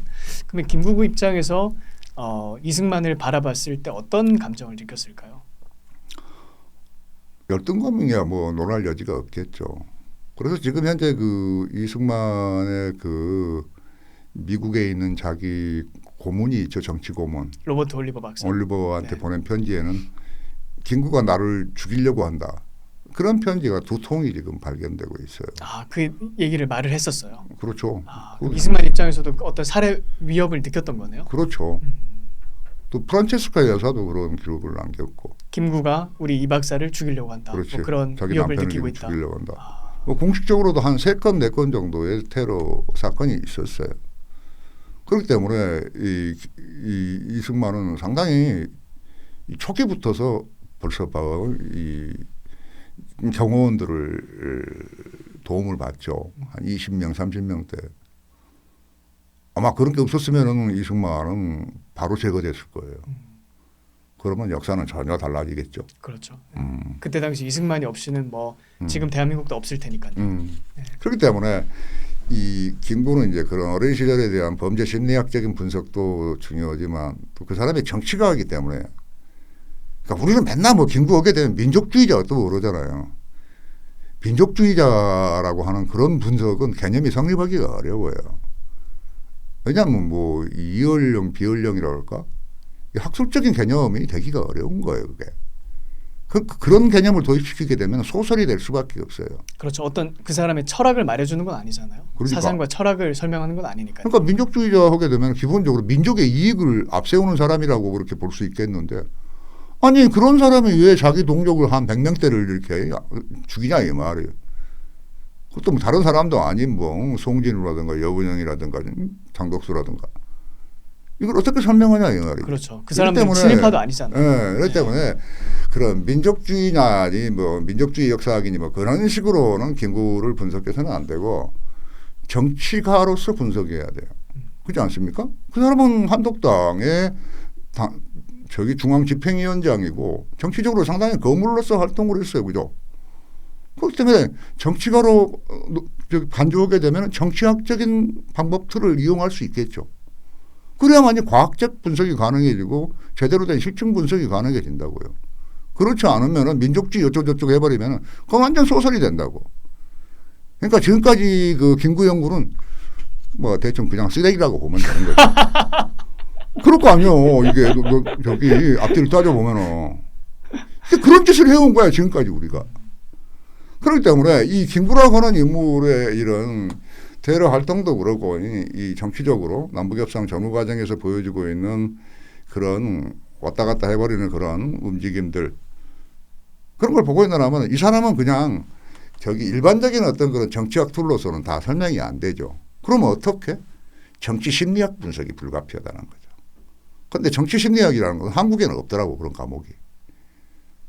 정치학과에 그런 과목이 없어. 정치 심리학은 정치인의 심리를 통해서 그 사람의 행적과 어떤 업적을 평가하는. 그러니까 정치학과 심리학을 지금 결합시켜서 그 상호작용을 탐구하는 게 그 학문이 바로 정치 심리학. 그 사람이 왜 그런 결정을 내렸을까? 이걸 심리적인 배경으로 그렇죠. 같이 그러니까 유출해서 심리적 선택, 갭을 끼워 넣는 거네요. 심리적인 어떤 그런 저기 정치적 선택과 결정의 이면에 그 사람의 심리가 어떻게 작동하고 있는 건지 그 과정에서 이제 공포라든가 분노, 오난, 연민, 증오 같은 이런 감정들이 오히려 이념보다 더 강력한 어떤 그런 정치적인 원동력, 에너지가 될 수 있다고 보고 있기 때문이지.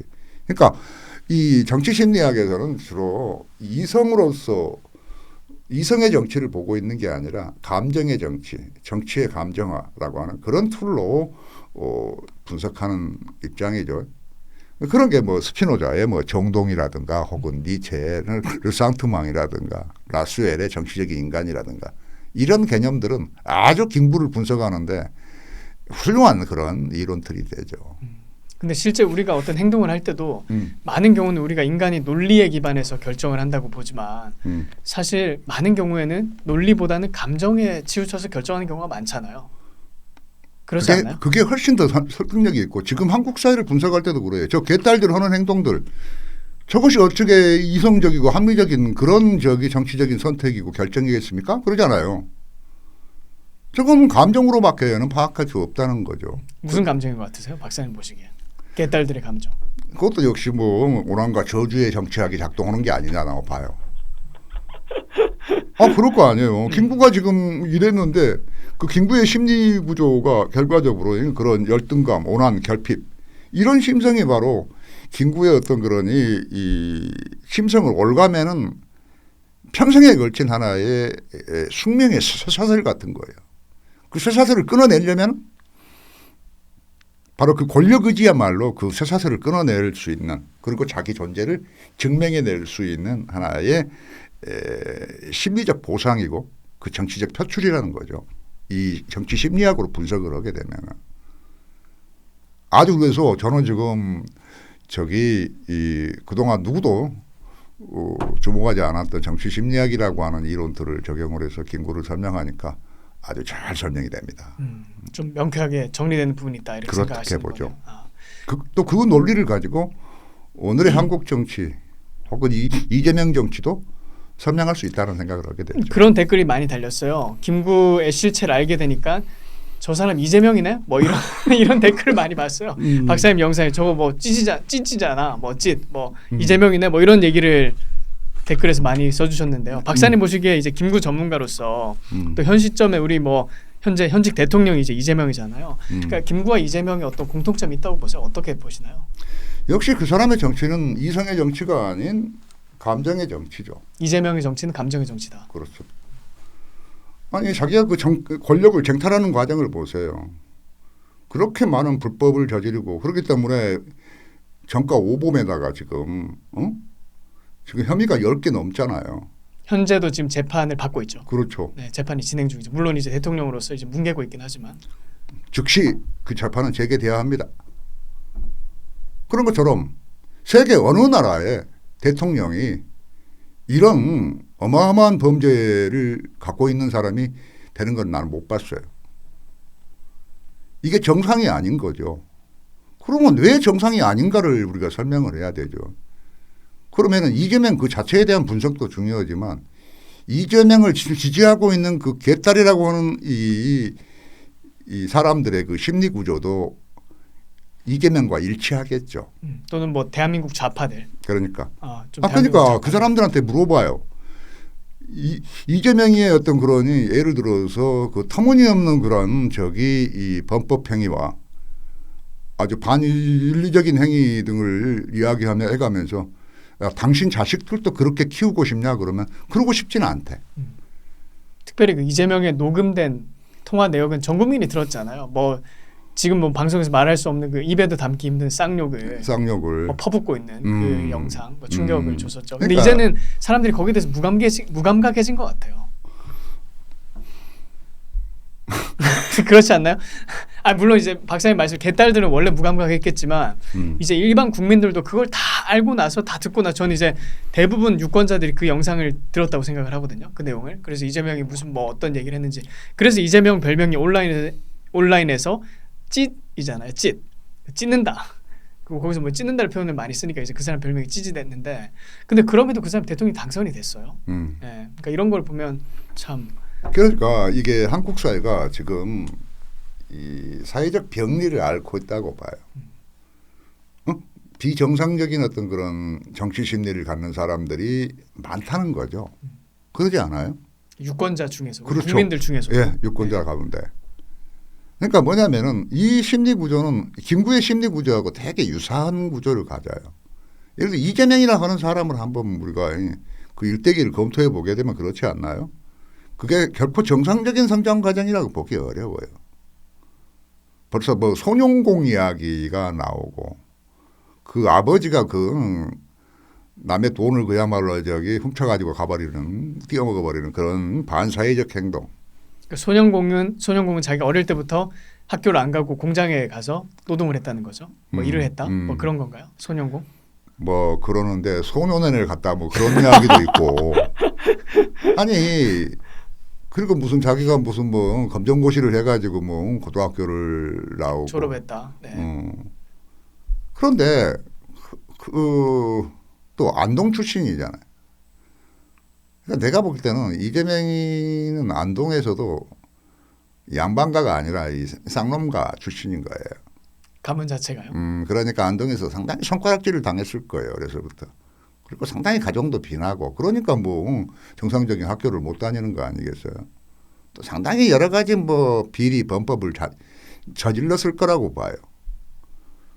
그러니까 되게 이게 이 정치 심리학으로 보게 되면 그 과정 환경과 조건들이 여러 가지로 이 유사한 부분이 있고 사회적인 열등감도 있고 그런 게 하기엔 자격지심도 있고. 근데 박사님 이런 말씀 해도 괜찮으세요? 혹시 그 드럼통에 같이 쉬는 거 아니에요?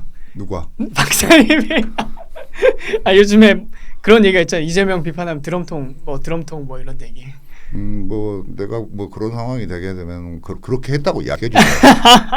그런 것처럼 네. 그 사람이 사법 시험을 보고 그렇게 해서 검사가 되고 변호사가 되고 변호사가 됐죠. 검사는 안 했죠, 그 사람이. 초기에 뭐 검사 15를 했다고. 15. 그래가면서 뭐 이제 고향에 내려와서 뭐 유세를 잡고 그랬겠지. 그래가면서 점점 이 사람이 대단히 어떤 그런 정동의 어떤 그런 폭발이라 할까? 상당히 그 부정적인 정동. 정동은 감정이죠. 네. 감정인데 감정과는 달라요. 정동이라고 하는 것은. 그것은 상당히 그 감정이라는 건 일시적이잖아요. 근데 이 정동은 상당히 그 장기적으로 지속되고 무의식적인 어떤 그런 삶의 에너지라고 볼 수 있겠는데 그 정동이 영어로는 그냥 패션이라고 번역이 되더라고요. 패션. 네. 제가 다시 한번 찾아볼게요. 지금 예전에 그 정동을 검색했을 때 패션이라고 이렇게 나왔던 기억이 나거든요. 제가 틀릴 수도 있어요. 한번 지금 찾아볼게요. 그게 어펙트 아닌가? 어펙트? 그럴 수도 있어. AFFECT 정동. 잠깐만요. 네이버에 지금 검색을 해볼게요. 그게 요즘 인문학에서 뜨고 있는 개념이에요. 정동이라는 게. 근데 박사님은 이제 정동과 감정이 다르다 이렇게 구분을 그렇죠. 하신 거네요. 그건 뭐 스피노자의 에티카라고 하는 그 저작에 나오는 내용인데. 네. 어떻게 그럼 차이가 있어요? 그게?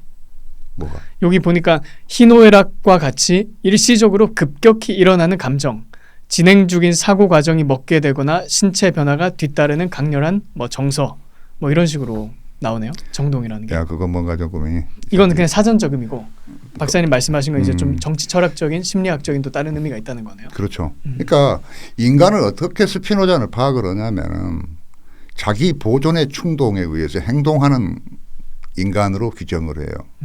거기서 이제 그 충동이라고 하는 것이 여기서는 코나투스라고 그렇게 이야기를 하죠. 그렇기 때문에 이 코나투스 충동이야말로 이 존재를 지속시키고 확장시키려고 하는 하나의 활력이고 에너지가 되는 거죠. 방금 저 검색해 보니까 진짜 심리학에서 어펙트다 이렇게 얘기를 하네요. 어펙트. 네. AFFECT. 어펙트. 그러니까 박사님 말씀 정확합니다. 그 정동이 예를 들어서 이 플러스적인 정동이 있을 수 있고 이 부패 타락한 정동이 있을 수 있는데 그 부패 타락한 정동이 바로 이제 니체가 말하는 르상트망의 정치로 연계되는 거죠. 원한. 권력화되는 거죠. 르상트망이 그 리센트먼트 맞나요? 어떤 분노. 그렇죠. 분노 같은 거. 원한. 원한 같은 경우. 그러니까 그런 이제 상황을 보여주는데 그런 개념들을 적용해 보게 되면은 이재명도 그렇게 분석될 수 있다고 봐요. 원한과 어떤 증오가 가득 차 있다. 원한과 저주의 정치. 저주. 그 사람이 지금 가지고 있는 원한과 저주는 뭘까? 이제는 대통령이 됐잖아요. 물론 이제 그 과정을 통해서 권력욕을 발휘해서 지금 대통령 자리까지 갔다 뭐 이렇게 볼 수도 있을 텐데 지금 현재 그 사람의 심리는 어떻게 보시나요, 박사님? 그 사람은 그러니까 결과적으로 아무리 물질적으로 풍족하고 그런다 하더라도 그 심리적인 상처와 정동이 있다 보니까 만족하지 못하는 거예요. 그걸 만족해낼 수 있는 것은 그 심리적인 보상이 될 수 있는 건 권력밖에 없는 거죠. 더 많은 권력이다. 그렇죠. 그렇게 해야만이 여기 이재명의 일대기가 설명이 되고 그가 이렇게 비정상적이고 터무니없는 그런 정치 행위를 하는 것을 설명해낼 수 있어요.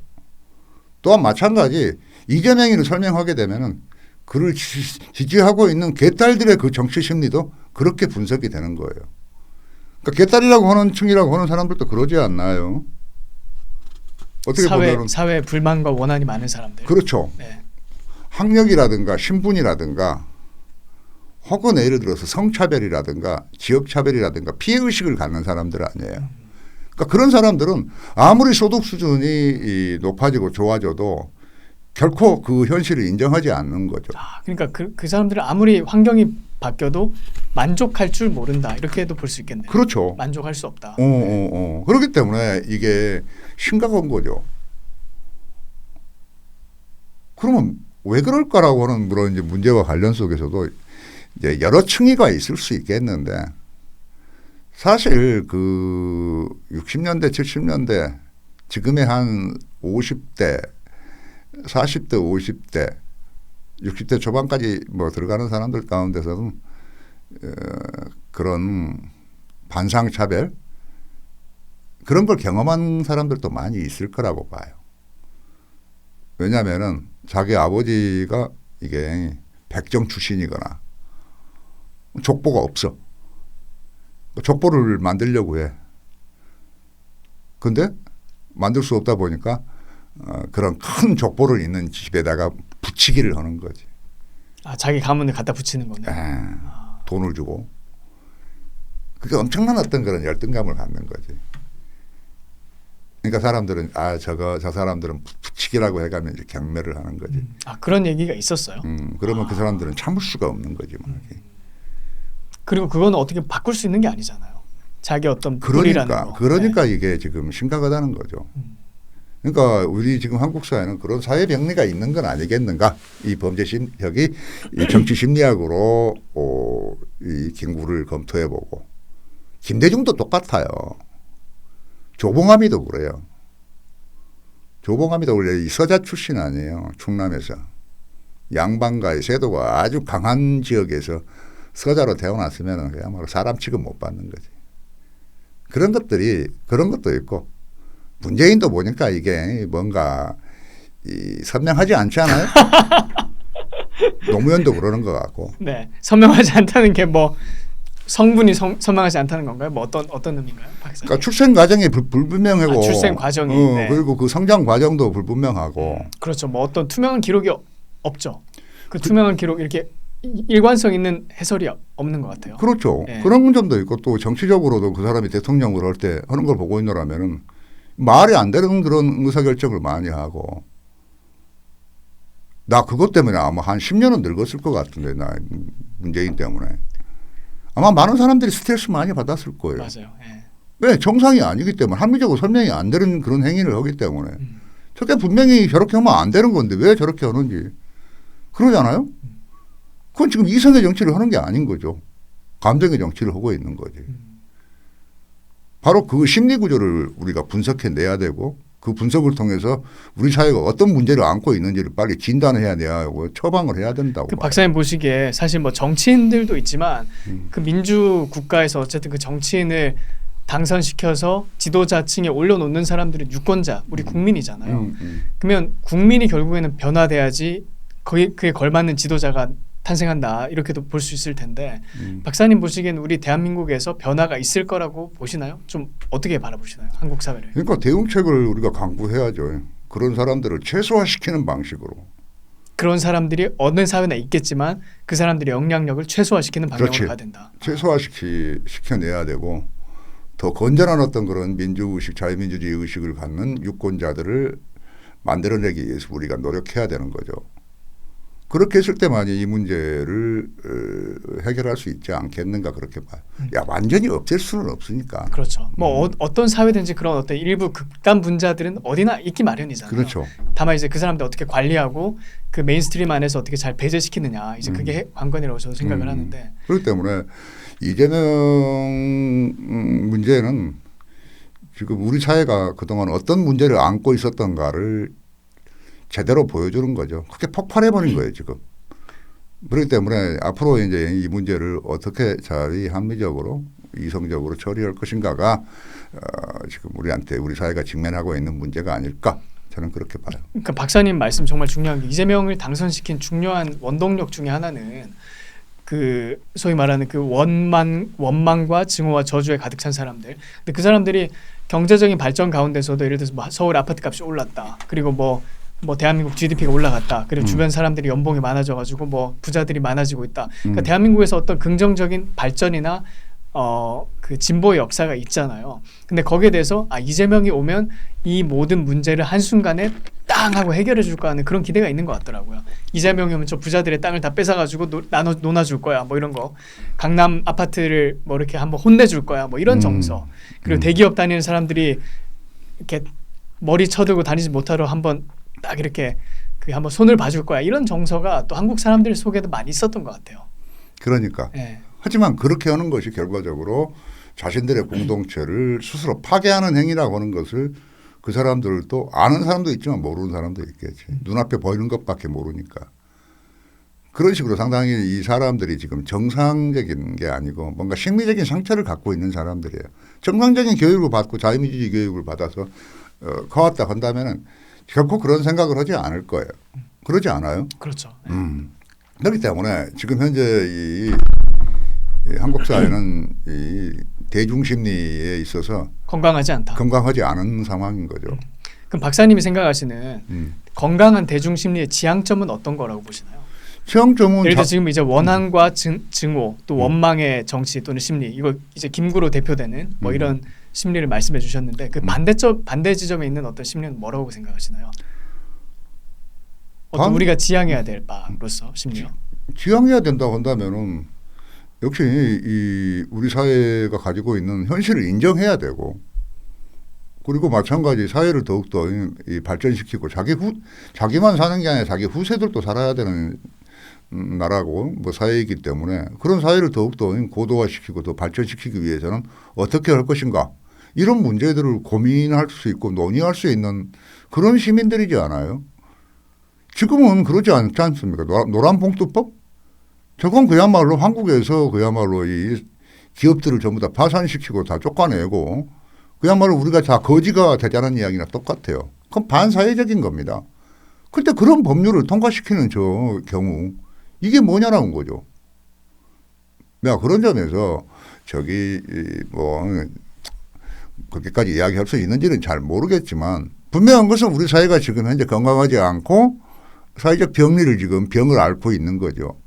그걸 뭔가 어떤 식으로든지 이 진단을 해서 처방전을 지금 제시해야 한다고 봐요. 그건 내가 이 김구 연구를 통해서 확인하게 알게 된 하나의 이제 새로운 하나의 논점이라고 볼 수 있겠죠. 박사님 이렇게 마지막으로 질문 드리면 김구 연구를 이렇게 하시다 보면 스트레스도 많이 받으실 것 같아요. 뭐 그러지 않는데. 그러지 않나요? 내가 좀 멘탈이 강하거든. 멘탈이 세. 나는 뭐 누가 하는 이야기에 내가 휩쓸리거나 그런 사람이 아니고 또 나는 내 두 눈으로 봐야만이 내가 직성이 풀리는 사람이기 때문에 나는 내가 본 사실에 대해서 확신을 갖기 때문에 누가 뭐라고 한다고 해서 흔들리거나 그러지 않아요. 사실 스트레스를 좀 많이 받으시는 것 같다. 그래서 스트레스를 평소에 어떻게 푸시나요? 이렇게 질문 드리려 했는데 스트레스를 그러면 어떻게 푸세요? 뭐 안 받으세요? 스트레스를? 안 받는 건 아니고 네, 그렇죠. 연구를 집중하게 되면은 이게 거기 뭐라 그럴까 정신적으로 조금이 좀 번아웃 되는 그런 게 있죠. 피곤하기도 하고 네. 어떤 것에 막 너무 집중해 버리는 경우가 있다고 보게 되면은 전체를 제대로 못 보는 경우도 생기고 그러잖아요. 그런 경우는 술을 마시는 거지. 야 술을 먹게 되면은 거기 그 올라가 있던 어떤 그런 기분이 내려앉게 되면서 약간 긴장이 완화되는 그런 게 긴장이 있나요? 완화되면서 다시 정상적으로 이게 이제 문제를 보게 되죠. 그러니까 저녁에까지는 안 풀렸는데 술을 먹고 난 다음날 아침에 일어나서 보게 되면 너무 쉬운 거야. 내가 왜 이걸 내가 몰랐지? 그런 걸 느낄 때가 있어요. 뭐 그러다 보니까 뭐 가끔 술도 마시고 그러는데 뭐 그렇죠. 근데 뭐 어떤 다른 문제? 아니 나는 뭐 내가 하는 작업에 대해서 나는 확신을 갖고 하고 있기 때문에 얼마든지 뭐 반론이 있으면 나야 대환영이고 아작을 내줄 수 있으니까. 고소 고발은요, 박사님? 좋죠. 근데 아직까지 안 들어왔다 하셨죠, 그쪽에서? 들어오면 참 좋겠는데. 근데 저도 만약에 들어오면 이게 엄청난 전 국민적인 이슈가 될 것 같아요. 왜냐면 이제 공중파에서 지상파 뭐 언론들이 막 때릴 거 아니에요. 뭐 이런 문제에 자기 있어서 김구의 후손이 누구를 고소 고발했다, 뭐 정한기 박사를 고소 고발했다. 그러면 일단 그 자체로 엄청난 이게 센세이션을 일으킬 거란 말이죠. 그렇게 되면은 김구의 후손들이 얼마나 범죄자들인가도 이제 밝혀지겠죠. 그러면서 우리가 얼마나 큰 허상에 지금 휩싸여 왔던가, 그리고 얼마나 국고가 그렇게 낭비돼 왔던가도 알게 되고. 그리고 거짓말에 속아왔던가. 속아왔죠. 그리고 마찬가지 3대에 걸쳐서 그 사람들한테 지금 연간 엄청난 돈을 지금 투입해 왔던 거 아니에요. 그 전부 다 이게 낭비인 거죠. 이게 거짓말이고. 그렇게 되게 되면은 국가보훈처는 완전히 개조돼야 되고 독립운동 헌창사업 그런 거 전부 없어져야 되고 전국 방방곡곡에 세워져 있는 뭐 비석이니 뭐 하는 것들도 전부 없어져야 한다고 봐요. 그런 것은 있어야 할 이유가 없어요. 아니 대한민국을 지켜내는데 6.25 전쟁기에 그 사망했던 사람들, 여순발전 토벌 과정, 등등 그런 사람들한테 더 많은 어떤 그런 복지와 후원이 투입돼야 되지. 대한민국과 아무 상관이 없는 독립운동 어쩌고 저쩌고 하는 그런 인간들한테 왜 우리가 그런 막대한 돈을 투입해야 되냐 이 말이에요. 그렇지 않아요? 저도 느끼는 게 건국이 곧 독립이다. 맞아요. 거기에 대한 확신을 점점 더 가지고 있어요. 건국이 독립이다. 점점 더가 아니라 그렇다니까. 그게 맞죠. 여지도 네. 없어요. 여지가 없이 건국이 곧 독립이다. 근데 이렇게 되면 이제 제가 최근에 내리게 된 결론은 진짜 독립운동가가 누굴까? 물론 이제 이승만도 있고 뭐 이런 외교 독립도 있겠지만 진짜 무장 투쟁을 했던 독립운동가가 누굴까? 저는 대한민국에서 한국 전쟁에 참전했던 우리 6.25 참전 용사들이라고 생각을 해요. 맞아요. 네, 그분들이 진짜 우리가 기려야 될 독립운동가다. 저는 그렇게 생각해요. 독립운동가 송진우도 독립운동가고 장덕수도 독립운동가고 그렇기 때문에 우리는 맨날 국부를 꼭 한 명이 해야 한다라고 하는 사고를 우리는 갖는데 한 명이 할 이유가 없잖아요. 그러니까 이승만이 워낙 독보적인 퍼포먼스를 보여주긴 했는데 그 옆에 조력했던 사람들이 많이 있잖아요. 그렇죠. 네. 그러니까 그런 사람들을 우리가 더욱 발굴해내야 되죠. 그렇지 않습니까? 건국 인명사전이 만들어져야 되는 거예요. 친일 인명사전에 완전 대척점에 있는 그렇죠. 우리 대한민국을 긍정할 수 있는 그런 관점을 그렇죠. 가진 인명사전. 그러니까 보수 분들이 해야 되는 여러 많은 일들이 있지만 그런 이 건국 인명사전 그리고 이승만 기념관도 좋지만 내가 볼 때는 건국 기념관이 세워져야 되고 그 기념관 자체가 바로 이승만 기념관이에요. 왜냐하면은 2048년 되면 분명히 건국 기념관을 세우자 할 거예요. 100주년으로. 그걸 세우고 또 이승만 기념관을 세운다. 그럴 필요 없이 건국 기념관을 세우게 되면 그게 바로 이승만 기념관이지 않겠냐. 나는 그렇게 봐요. 두 개를 세우지 말고 한 개를 똑바로 세우면 어떻겠는가라고 하는 이야기죠. 이승만 건국 기념관은 어떤가요? 그렇게 되면 이게 키워드가 뭐냐 말로 뭐 건국을 이승만 혼자 한 것처럼 또 이게 비춰지니까 적절한지는 모르겠는데 분명한 것은 100주년이 되게 되면 분명히 사회적으로 건국 기념관을 세우자라고 하는 이야기가 나올 텐데 그런 점을 고려해 가면서 이승만의 헌창 사업도 조금 이 프로그램도 좀 세심하고 신중하게 진행할 필요가 있지 않겠는가. 네. 그렇게 봐요. 네. 정한기 박사님 오늘 또 소중한 인사이트를 나눠주셔서 감사합니다. 감사합니다. 네, 또 모시겠습니다.